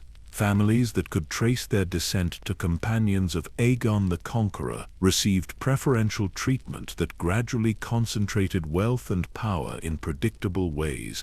This wasn't random corruption or simple favoritism. The document suggested a deliberate policy of creating and maintaining political tensions that would prevent any single faction from becoming powerful enough to challenge royal authority. The Targaryens had been playing their subjects against each other as a means of preserving their own dominance. The technique had worked brilliantly. For over a century, no single great house had ever accumulated enough allies to pose a serious threat to the Iron Throne. Regional conflicts had been encouraged when they served royal interests and suppressed when they didn't. The result had been a kingdom that appeared stable, but was actually a powder keg waiting for the right spark. That spark had come when the succession system itself became the source of conflict. The very mechanism that was supposed to ensure peaceful transitions of power had instead created the perfect conditions for civil war. Every great house had been forced to choose sides in a dispute that would determine their own fate for generations to come. The Chronicle of Harrenhal contained correspondence that revealed just how close the realm had come to different outcomes.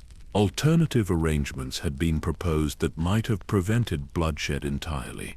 Partition plans that would have divided royal authority between multiple claimants, regency councils that could have delayed the succession decision until tempers cooled.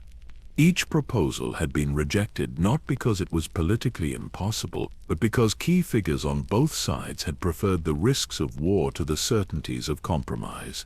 Otto Hightower had calculated that his family's influence would be greater under a weak king who owed his throne to their support.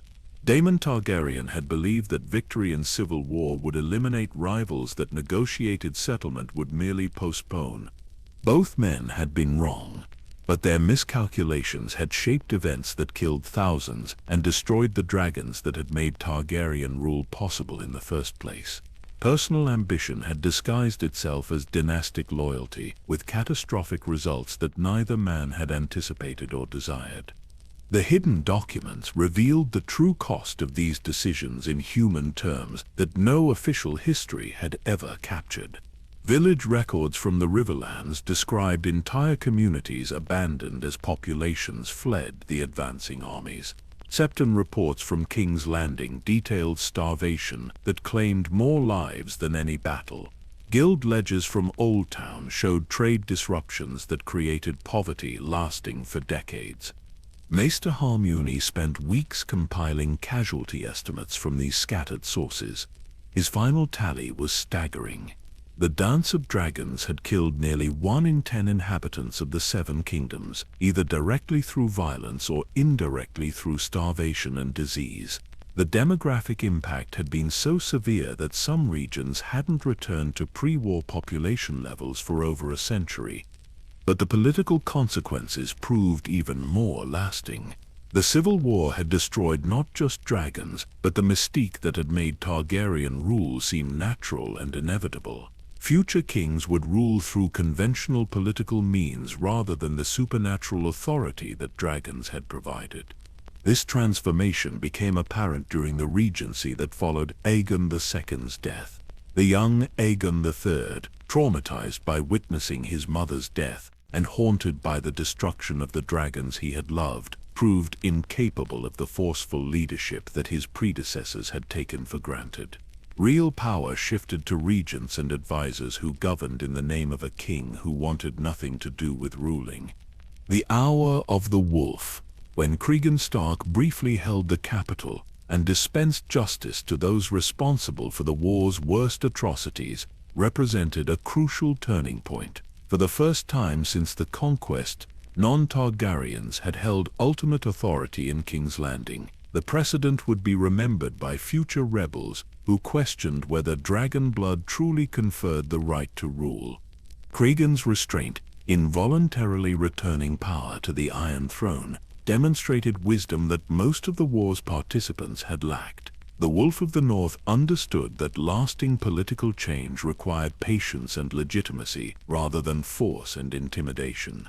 His brief regency accomplished more positive reform than 2 years of civil war had achieved. The documents from this period revealed extensive correspondence between Stark and various great houses about the future of royal authority. Plans had been discussed for limiting royal power through formal councils that could override monarchical decisions, constitutional arrangements that would have transformed Westeros into something resembling the free cities rather than an absolute monarchy. These plans had ultimately been abandoned, not because they were unworkable, but because the great lords had realized that weak royal authority might mean stronger regional autonomy. The same calculation that had driven the Dance of Dragons continued to shape political thinking even after its devastating conclusion. The reign of Aegon III, remembered as the Dragonbane despite his hatred of that title, established patterns that would govern Targaryen rule for the next century. Kings who ruled through compromise rather than intimidation. Royal authority that depended on maintaining balance between competing factions rather than dominating them completely. The Blackfyre rebellions that would later plague the dynasty had their roots in these post-dance arrangements. By making royal authority more dependent on political support, the Targaryens had inadvertently created conditions where alternative claimants could gain credible backing from discontented lords. Daemon Blackfyre's appeal hadn't rested solely on his personal charisma or his possession of the ancestral Targaryen sword. His supporters had included houses that remembered when kings had been strong enough to make decisions without consulting every regional interest, when royal favor had been worth more than political calculation. The irony was profound. The civil war that had been fought to preserve Targaryen strength had actually weakened the dynasty permanently. Future kings would face challenges that their dragon-riding ancestors could never have imagined, ruling a kingdom that remembered both the benefits of strong royal authority and the terrible costs when that authority was misused. Standing in your chamber, as autumn rain drummed against the windows, you realized that the hidden truth of the Dance of Dragons was also the key to understanding every subsequent conflict in Westerosi history. The Civil War hadn't been caused by the specific personalities involved or the particular succession crisis that triggered it. It had been the inevitable result of political arrangements that concentrated enormous power in institutions that remained fundamentally human, subject to all the weaknesses and contradictions that humans brought to every endeavor. The dragons had made the Targaryens seem superhuman, but they had never actually transcended the limitations that destroyed ordinary families every day. This lesson would need to be remembered when examining the later rebellions and civil wars that would eventually bring the dynasty down completely.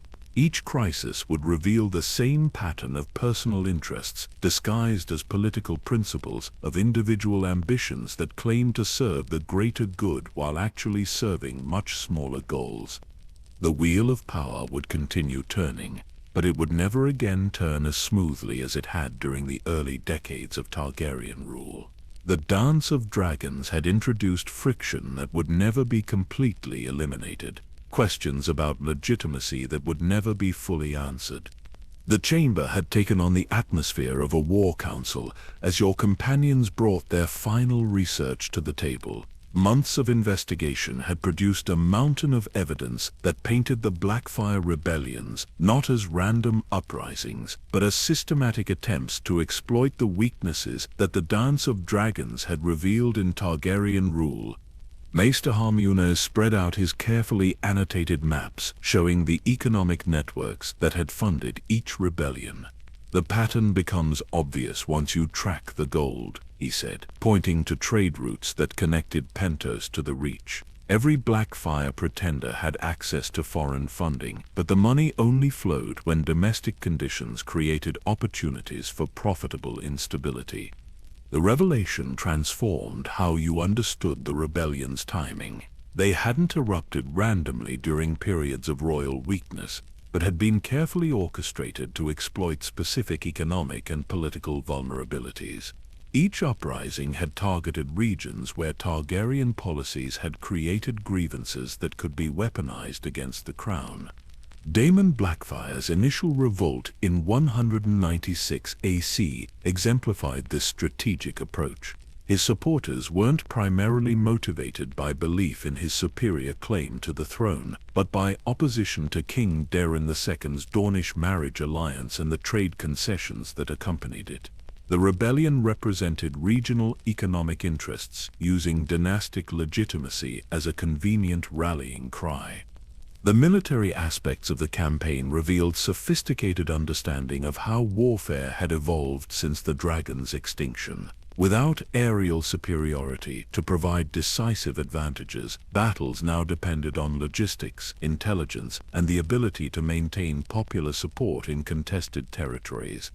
Daemon had learned these lessons well. His forces moved rapidly between friendly strongholds, avoiding pitched battles where royal armies might use superior discipline to overcome his numerical advantages.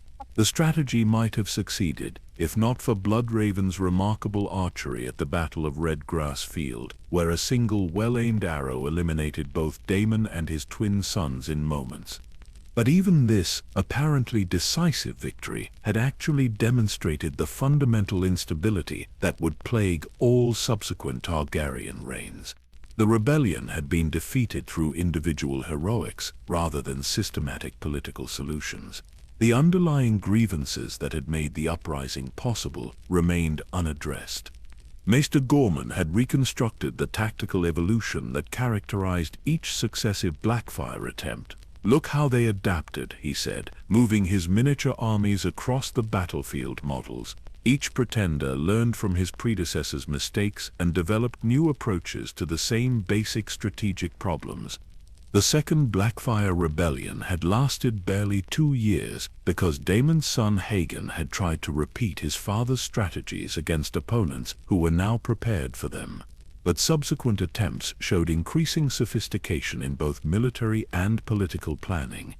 The Third and Fourth Rebellions had coordinated their uprisings with external conflicts that divided royal attention and resources. Maelys Blackfyre's final attempt had involved a complex alliance system that included several free cities and even some Dothraki khals, creating multiple simultaneous threats that stretched Targaryen capabilities to their breaking point. The War of the Nine Penny Kings represented the culmination of this evolutionary process. Maelys had assembled not just an army but an entire alternative power structure complete with economic resources, diplomatic alliances, and territorial bases that could sustain prolonged conflict. His defeat had required the combined efforts of every major Westerosi house and had established the young knights who would later become Robert's rebellion's leadership. The victory had been achieved not through royal leadership but through aristocratic cooperation that functioned despite rather than because of King Jaehaerys II's involvement. Notice who actually led the decisive battles. Maester Roderick observed while reviewing the campaign records, Steffon Baratheon coordinating the naval assault, Tywin Lannister managing logistics and supply lines, Jon Arryn negotiating the diplomatic agreements that prevented Free City intervention. The king was present, but his lords were doing the real work of governance. This collaboration had created personal bonds between future rebels that would prove crucial decades later. Robert Baratheon and Ned Stark hadn't just fought together against Maelys Blackfyre, they had learned to trust each other's judgment and capabilities in circumstances where failure meant death. More significantly, they had gained first-hand experience of what competent leadership looked like when it needed to achieve concrete objectives rather than simply maintain ceremonial dignity. This knowledge would make Aerys II's later inadequacies seem even more intolerable by comparison. The psychological impact on the participating lords extended beyond military considerations. They had discovered that they were capable of organizing and executing complex campaigns without detailed royal supervision. The realization that they didn't necessarily need kings to govern effectively would simmer beneath the surface of politics for the next 2 decades. The economic consequences had been equally significant. The war had cost enormous amounts of money that royal treasuries couldn't provide. Major houses had funded the campaign through private resources and loans that created debt relationships independent of feudal obligations. These financial networks would prove crucial during Robert's rebellion, when gold became as important as swords for determining which side could sustain prolonged conflict. The banking houses of Braavos and Pentos had learned to view Westerosi politics as investment opportunities, creating international stakeholders in domestic power struggles. The human stories emerging from your research added emotional depth to these strategic and economic analyses. Letters between family members separated by political loyalties revealed the personal costs of dynastic instability that extended far beyond battlefields and throne rooms. Lady Rohan Webber's correspondence with her Blackfyre supporting brother illustrated how rebellion tore apart kinship networks that had provided stability for generations. "I cannot forgive you for choosing a pretender's crown over your sister's love," she had written after Redgrass Field, "but I cannot forget that you believed you were serving justice rather than ambition." Similar testimonies appeared throughout the records. Fathers disowning sons who chose different sides, marriage alliances dissolved by political disagreements, childhood friendships destroyed by adult loyalties. The rebellion's true casualties weren't just the warriors who died in battle, but the social relationships that had held communities together. The Maester's own institutional responses revealed how thoroughly political instability had penetrated every aspect of Westerosi society. Private correspondence between different citadels showed increasing concern about maintaining scholarly neutrality when the definition of legitimate authority had become contestable. Several maesters had been executed for providing aid to the wrong side during various uprisings. Others had been stripped of their chains for refusing to support causes they considered illegitimate. The Order's traditional role as neutral advisors had become impossible to maintain when neutrality itself was viewed as a political position. These institutional strains would prove prophetic for later crises. By the time of Robert's rebellion, many maesters privately viewed the Targaryen dynasty as a source of instability rather than legitimate authority. Their quiet support for alternative leadership would provide crucial advantages to rebel forces during the climactic conflicts.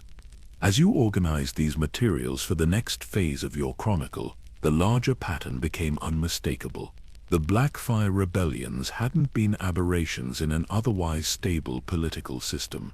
They had been dress rehearsals for the dynasty's eventual collapse, testing and refining the methods that would ultimately prove successful. Each uprising had weakened royal authority while strengthening the networks of cooperation between great houses that would eventually replace Targaryen leadership. The process had been gradual and often disguised as loyalty, but its direction had been consistent across multiple generations. Understanding this evolution would be essential for comprehending why Robert's rebellion had succeeded where earlier challenges had failed. The final Targaryen collapse hadn't been caused by exceptional circumstances, but by the culmination of processes that had been developing for over a century. The stage was now set for examining how these long-term trends had finally produced the crisis that would transform Westeros from a dragon kingdom into something entirely new. The final weeks before delving into Robert's rebellion brought an unexpected weight to your research. All the patterns you had identified, all the institutional weaknesses you had mapped, all the personal relationships you had traced through decades of correspondence were about to converge into a single catastrophic moment that would reshape the known world. Your chamber had become a shrine to fallen dynasties. Maps covered every available wall surface, showing not just battle lines and troop movements, but the underlying economic and political currents that had made those battles inevitable. Genealogical charts traced bloodlines that connected ancient houses to contemporary power structures. Financial records documented the flow of gold that had funded both rebellions and their suppression. But beneath all this scholarly apparatus lay a more troubling realization. The story you were about to complete wasn't simply about the past. It was about patterns that remained active in the present, forces that continued to shape how power functioned in Westeros even after the dynasty that had originally unleashed them was gone. Maester Harrenhal voiced what all of you had begun to suspect during a quiet evening discussion. "We're not just chronicling history," he said softly. "We're documenting a process that hasn't ended. The same contradictions that destroyed the Targaryens are still built into how the Seven Kingdoms function." The observation was impossible to dismiss. Robert Baratheon's reign had solved the immediate crisis of Aerys II's madness, but it hadn't addressed the fundamental structural problems that had made that madness politically catastrophic. The great houses still possessed independent military capabilities. Regional economic interests still conflicted with central authority. The realm still lacked institutional mechanisms for managing succession disputes or constraining royal power. If anything, the successful rebellion had established precedents that made future challenges to royal authority more rather than less likely. The lesson drawn by ambitious lords wouldn't be that rebellion was impossible, but that it was achievable given proper planning and adequate justification. Maester Gorman's tactical analyses supported this pessimistic assessment. "Look at how the rebel coalition functioned," he said, pointing to his battlefield reconstructions. "They coordinated strategy across multiple kingdoms. They maintained discipline despite diverse motivations. They adapted quickly to changing circumstances. These weren't lucky amateurs stumbling into victory. They were demonstrating governmental capabilities that rivaled or exceeded those of the regime they overthrew." This competence made Robert's rebellion fundamentally different from the Blackfyre uprisings. Earlier pretenders had tried to replace individual rulers while maintaining existing political structures. The anti-Targaryen coalition had effectively created an alternative government that proved more capable than the official one. The implications were staggering. If great houses could organize successful resistance to royal authority, they could potentially govern without royal authority at all. The rebellion's success had inadvertently demonstrated that the Iron Throne might be less essential to Westerosi stability than everyone had assumed. But pursuing this line of analysis raised uncomfortable questions about your own role in documenting these processes.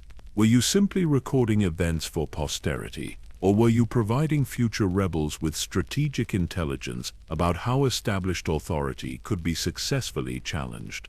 Maester Roderick had been struggling with similar concerns. "The songs are already changing," he reported, after returning from a research trip to the Riverlands. "Bards are singing Robert's Rebellion as a tale of just lords overthrowing a mad tyrant. But they're also emphasizing the tactical and political methods that made victory possible. The story is becoming a manual for future uprisings." The cultural transformation was as significant as any political development. For 3 centuries, popular entertainment had reinforced Targaryen legitimacy through tales that emphasized royal competence and the benefits of centralized rule. Now the same cultural mechanisms were propagating narratives that validated resistance to royal authority. Children growing up in the new kingdom would learn fundamentally different lessons about the relationship between rulers and subjects. They would hear stories where great lords were heroes and kings were obstacles to justice. These cultural changes would shape political attitudes for generations. The personal costs of understanding these patterns had begun affecting all of you in unexpected ways. Knowledge that had initially brought the satisfaction of intellectual discovery was now creating a burden of responsibility that none of you had anticipated. You found yourself lying awake at night wondering whether your chronicle would contribute to future stability or future chaos. Would documenting the methods that had toppled the Targaryens help prevent similar collapses, or would it provide blueprints for ambitious lords who wanted to repeat the process? The question had no clear answer, but it couldn't be avoided. The knowledge existed whether you chose to record it or not. Other scholars would eventually piece together the same connections from the same sources. Your choice was whether to provide a complete and honest account or to leave gaps that might be filled by less scrupulous researchers. During your final discussions before beginning the rebellion narrative, Maester Harmune made an observation that would haunt the remaining weeks of your project. Perhaps the real revelation isn't about how the Targaryens fell, but about how unstable centralized authority has always been in Westeros. Maybe what we call kingdom is actually just a temporary arrangement between competing power centers that occasionally find common cause. The comment reframed everything you thought you understood about Westerosi political development. What if the Targaryen period hadn't been the natural state of the realm, but rather an historical anomaly made possible by dragons? What if the tendency toward fragmentation and civil war wasn't a sign of political failure, but a reflection of deeper geographical and cultural realities? The 7 kingdoms had been unified by conquest, but they had never been integrated into a single political community. Each region maintained its own economic interests, cultural traditions, and military capabilities. The Iron Throne had provided coordination and conflict resolution, but it had never eliminated the underlying diversity that made such services necessary.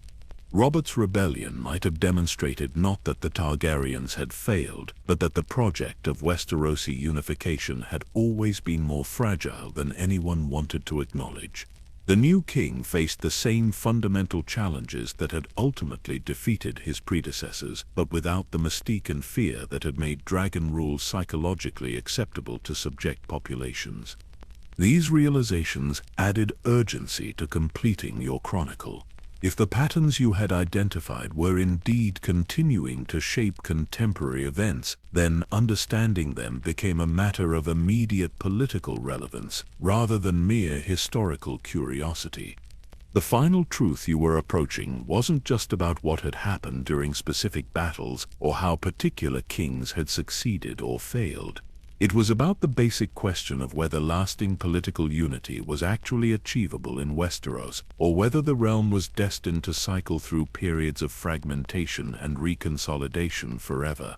Standing at your window on the last evening before beginning the rebellion narrative, watching the lights of Old Town flicker in the darkness below, you felt the full weight of what you were about to document. The story of Robert's hammer crushing rubies at the Trident wasn't just the climax of your military history. It was the moment when all the forces you had been tracking for months finally converged into a single decisive action that would determine the fate of millions.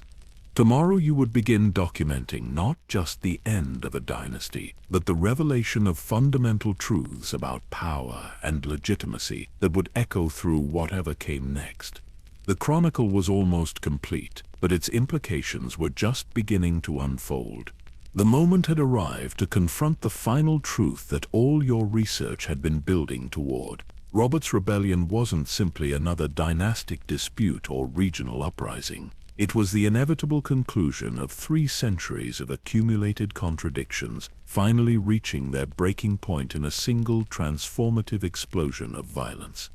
The rebellion's origins lay not in any single dramatic event, but in the slow accumulation of grievances that had been building since the Dance of Dragons.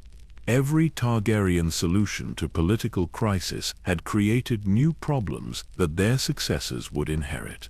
Every attempt to strengthen royal authority had simultaneously revealed its limitations.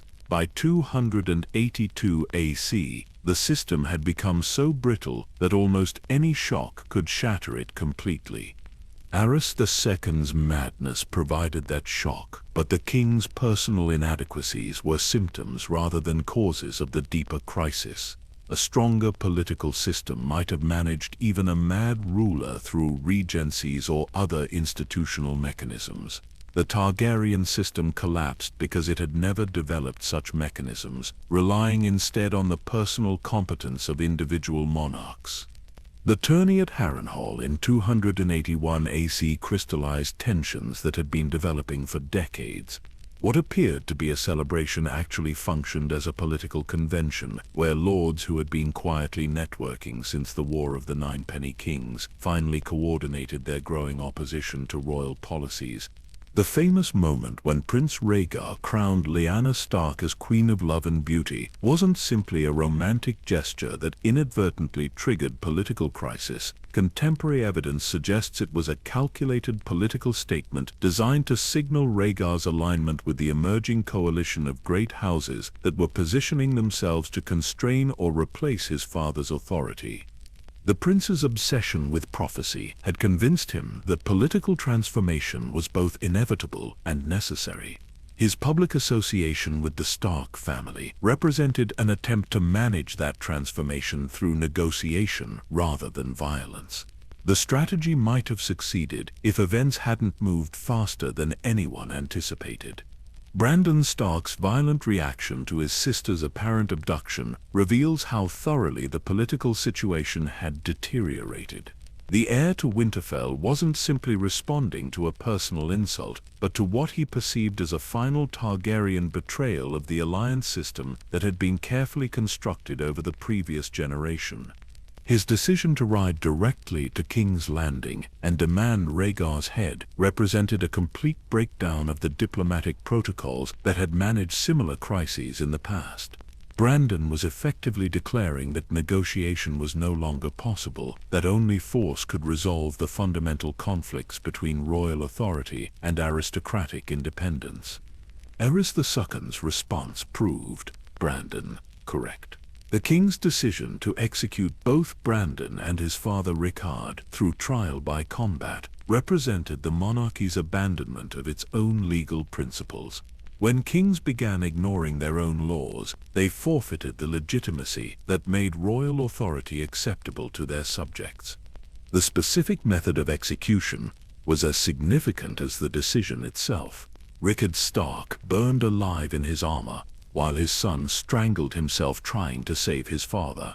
The king had chosen a form of judicial murder that was both cruelly creative and symbolically devastating to Northern honor culture. More importantly, Aerys' demand that Jon Arryn surrender Robert Baratheon and Ned Stark represented an attempt to extend royal vengeance beyond the immediate participants. The king was essentially declaring that questioning royal actions constituted treason punishable by death.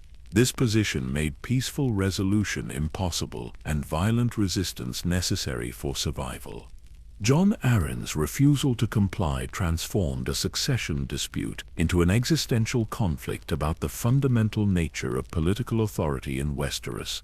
The Lord of the Eyrie was choosing to protect his former wards rather than obey his king, establishing the principle that personal loyalty could supersede feudal obligation under extreme circumstances.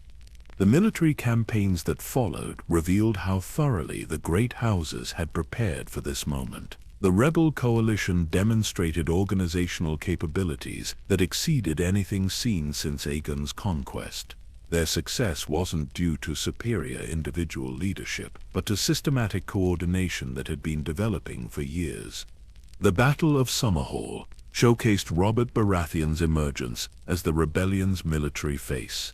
His decisive victory over Lords Grandison and Catherine eliminated two of the Targaryens' most important regional allies, while establishing Robert's reputation for personal combat prowess that would prove crucial for maintaining rebel morale during difficult periods. But Robert's tactical brilliance was matched by the coalition's strategic sophistication. The rebels understood that they needed to win quickly before royal forces could be fully mobilized. Their coordinated strikes against isolated loyalist strongholds prevented the Targaryens from concentrating their superior resources effectively. The Battle of Ashford provided a crucial test of rebel resilience when faced with their first major defeat. Randyll Tarly's tactical mastery inflicted significant casualties on Robert's forces and demonstrated that the rebellion wasn't invincible. More importantly, Tarly's decision not to pursue his advantage revealed the divided loyalties that weakened royal resistance throughout the conflict. The Battle of the Bells represented the rebellion's most desperate moment and its most crucial victory. Robert's wound and subsequent hiding in Stony Sept created conditions where individual heroics became less important than collective organization. The successful defense of the town demonstrated that the rebel cause had gained genuine popular support rather than merely aristocratic backing. Jon Connington's failure to find Robert despite having overwhelming numerical superiority illustrated the intelligence networks that supported the rebellion. The Hand wasn't defeated by better soldiers, but by better information and more effective local cooperation. The bells that saved Robert rang because ordinary people had chosen sides in a conflict that transcended traditional feudal relationships. The climactic confrontation at the Trident brought together all the forces that had been developing throughout the rebellion. 40,000 loyalists faced 40,000 rebels in a battle that would determine not just who ruled Westeros, but what kind of political system would govern the realm. Prince Rhaegar's decision to personally lead the royal army represented a final attempt to transform military conflict back into the personal combat between champions that had characterized earlier eras of Westerosi warfare. If he could defeat Robert in single combat, the rebellion might collapse without further bloodshed. The prince's strategy was psychologically sophisticated, but tactically flawed. His crossing of the ford placed him in a position where individual heroics became more important than military coordination. This transformation favored Robert, whose personal fighting abilities exceeded his skills as a general or political leader. The moment when Robert's warhammer crushed the rubies on Rhaegar's breastplate represented more than just the death of a prince. It symbolized the destruction of the mystique that had made Targaryen rule psychologically acceptable to their subjects. Dragons had made the dynasty seem supernatural. Without dragons, the Targaryens were revealed as ordinary mortals who could be killed by anyone strong enough to swing a hammer. The psychological impact of Rhaegar's death extended far beyond the immediate battle. Loyalist forces didn't simply retreat after their commander fell. They experienced a fundamental crisis of confidence about what they were fighting to preserve. Many soldiers who had been willing to die for a dragon prince found themselves unable to summon similar enthusiasm for Aerys II's continued rule. The rebellion's ultimate success revealed truths about political authority that had been hidden for centuries. Royal legitimacy in Westeros had always depended more on popular acceptance than legal precedent. When that acceptance was withdrawn, even ancient dynasties could be toppled by properly organized resistance. More fundamentally, the conflict demonstrated that the great houses possessed governmental capabilities that rivaled or exceeded those of the monarchy they were challenging. The rebel coalition had coordinated strategy across multiple kingdoms, maintained discipline despite diverse motivations, and adapted quickly to changing circumstances. They weren't just destroying an old order, they were proving their capacity to create a new one. But victory brought its own complications. The successful rebels now faced the challenge of transforming from opposition movement into governing authority. The methods that had worked for overthrowing an established regime might prove inadequate for the different task of maintaining stability and legitimacy over time. Standing in your chamber with all the evidence spread before you, the complete pattern finally became clear.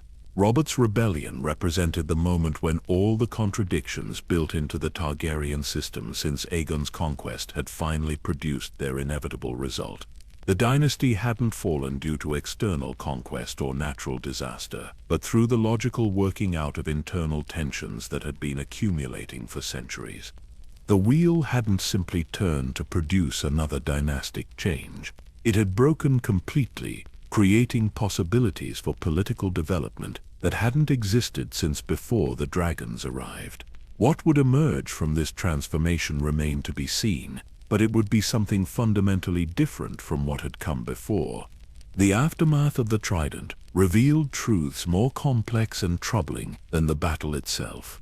Victory had been achieved, but the price of that victory would echo through generations in ways that none of the participants could have anticipated. The sack of King's Landing exposed the moral contradictions that had been hidden beneath the rebellion's righteous rhetoric.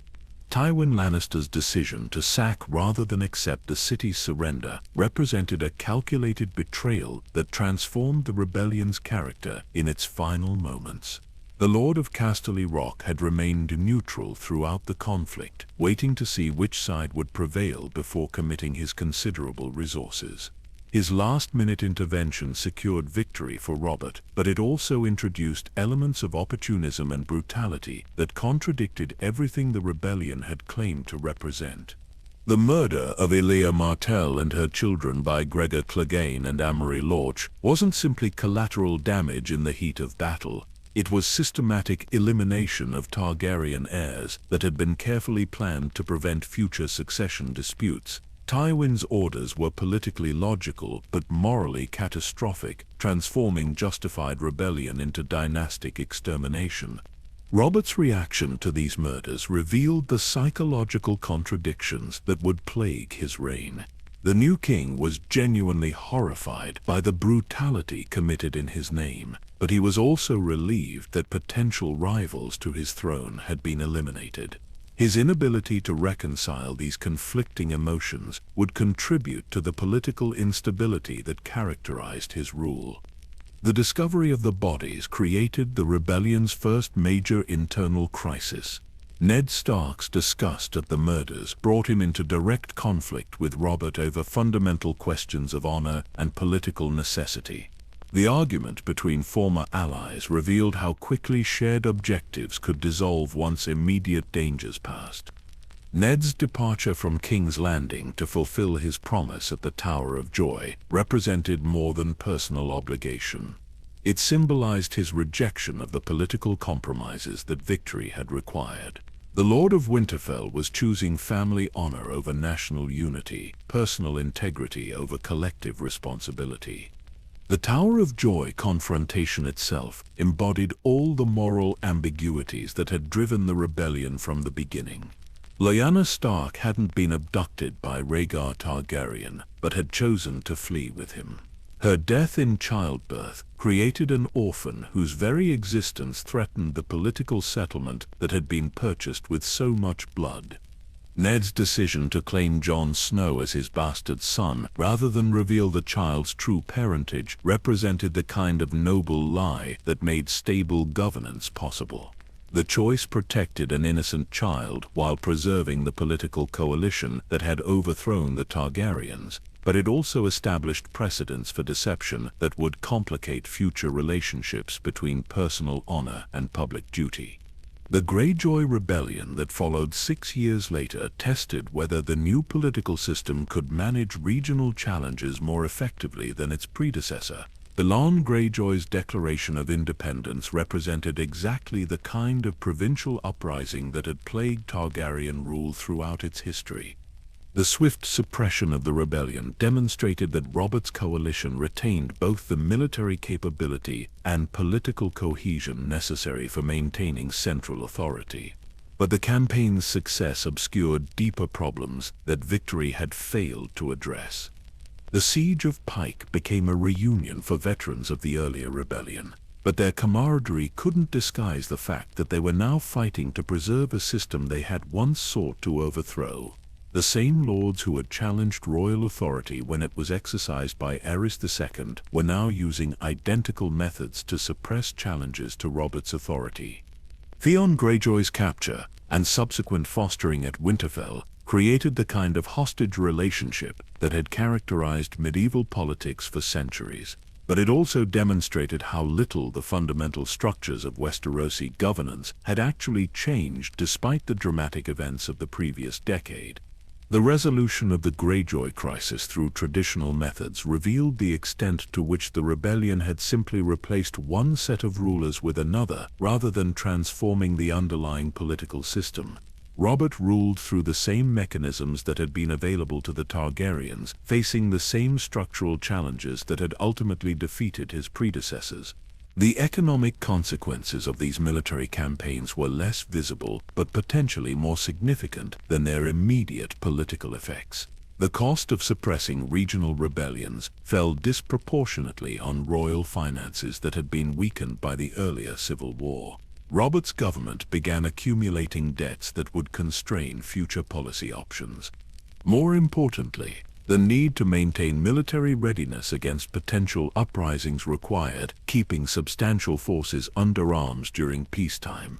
This military burden consumed resources that might otherwise have been invested in infrastructure or economic development, creating a cycle where political instability generated the conditions for future instability. The cultural transformation that accompanied these political changes proved more durable than any military victory. The successful rebellion had established new templates for heroic behavior that emphasized individual initiative over institutional loyalty. Songs celebrating Robert's hammer and Ned's honor would inspire future generations to question established authority in ways that would have been unthinkable during the height of Targaryen power. But this cultural shift also created new forms of political fragmentation. If great lords could successfully challenge kings when circumstances justified rebellion, then presumably lesser nobles could challenge great lords under similar conditions. The precedent established by Robert's rebellion contained the seeds of its own eventual destruction. The personal relationships that had made the rebellion successful began deteriorating almost immediately after victory was achieved. Robert and Ned's friendship survived the immediate aftermath, but their fundamental disagreements about honor and politics created tensions that would eventually prove insurmountable.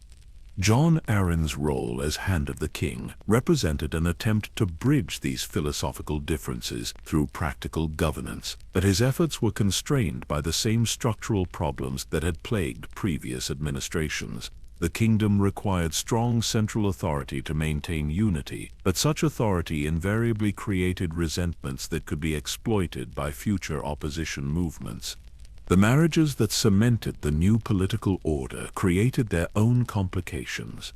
Robert's union with Cersei Lannister was intended to secure Tywin's continued support, but it also introduced Lannister interests into the heart of royal governance. The Queen's growing influence over policy decisions would eventually create the kind of factional conflicts that had characterized the worst periods of Targaryen rule. These personal and political tensions were symptoms of a deeper problem that the rebellion had failed to address. Westerosi political culture had developed during centuries of dragon rule, when the monarchy's overwhelming military superiority made direct challenges to royal authority seem impossible. Without dragons to enforce obedience, the kingdom needed new institutional mechanisms for managing conflicts between competing power centers. But creating such mechanisms required admitting that royal authority was limited and negotiable, a concession that no king could make without undermining his own legitimacy. The result was a political system that remained dependent on personal relationships and individual competence rather than institutional structures that could function regardless of who occupied positions of authority. The hidden maps that had initiated your research months earlier finally revealed their full significance in this context. Someone had been documenting not just military campaigns, but the gradual evolution of political relationships that made certain types of conflict inevitable. The patterns they showed weren't simply historical curiosities, but warnings about futures that could still be avoided through better understanding of the forces that shaped political development. Robert's rebellion had succeeded in replacing an inadequate ruler with a more capable one, but it had not addressed the systemic problems that had made Sison's inadequacy so dangerous. The new king faced the same fundamental challenges that had defeated his predecessor, but without the mystique and fear that had made Targaryen authority psychologically acceptable to subject populations. The wheel had indeed turned, but it was still the same wheel following the same track that led toward the same ultimate destination. Understanding this cycle was the first step toward breaking it, but breaking it would require wisdom and courage that had been in short supply throughout Westerosi history. As you prepared to compose the final section of your chronicle, the complete picture finally crystallized. 8,000 years of warfare had established patterns that transcended individual dynasties or specific conflicts. Each war had been fought by people who believed they were creating something new, but they had actually been repeating variations on themes as old as human nature itself. The question facing the current generation was whether they could learn from this history or whether they were doomed to repeat it with fresh variations but unchanging fundamental dynamics. The candle had burned low in your chamber as the final words of the chronicle took shape on parchment. 8,000 years of warfare compressed into a single night's telling, yet somehow the story felt complete and timeless, like watching the stars wheel overhead in their eternal patterns. Outside your window, Old Town slumbered peacefully beneath a blanket of gentle mist rising from the honey wine. The same river had witnessed the passage of armies and the crowning of kings, had carried both the hopes of victors and the dreams of the defeated toward distant seas. Tonight it flowed as quietly as human breath, its surface reflecting moonlight that had shone on every battlefield you had studied. Your companions had departed hours earlier, each returning to his own chambers to contemplate what your collective research had revealed. The weight of knowledge sat differently on each of them. Maester Gorman carried tactical insights that would inform his future military analyses. Harmune bore the heavy understanding of war's true costs. Roderick held songs and stories that would preserve truths the official chronicles dared not record. But perhaps the most profound revelation was how little had actually changed despite all the sound and fury of centuries. The same geographical features that had shaped the Long Night continued to influence contemporary politics. The same human motivations that had driven the Andal invasion still operated in current dynastic disputes. The same structural tensions that had toppled the Targaryens remained active in Robert's kingdom. The map spread across your workspace told this story more eloquently than any written account. River crossings where desperate last stands had been fought by warriors separated by millennia. Mountain passes that had witnessed the same strategic calculations repeated by different generals serving different causes. Coastal harbors where victory and defeat had turned on identical miscalculations about weather, supply lines, and enemy intentions. Yet within these recurring patterns lay something resembling hope. Each generation had faced the same fundamental challenges, but they had also possessed the same capacity for wisdom, courage, and adaptation that had allowed their predecessors to survive previous crises. The wheel of warfare might turn eternal, but human ingenuity could sometimes influence its direction. The children playing in Old Town streets tomorrow would inherit this legacy of conflict and accommodation. They would grow up hearing stories of Robert's hammer and Rhaegar's harp, of Dragonfire and Bastards' rebellions, of northern honor and southern ambition. How they interpreted these tales would shape the choices they made when their own generation faced its inevitable tests. Some would hear only the glory of victory and dream of winning similar fame through martial prowess. Others would focus on the costs of conflict and seek ways to achieve necessary changes through negotiation rather than violence. A few might recognize the deeper patterns and work to strengthen the institutions that could manage conflicts before they became wars. The chronicle you were completing couldn't determine which interpretation would prevail, but it could provide future leaders with more complete understanding of the forces they would need to navigate.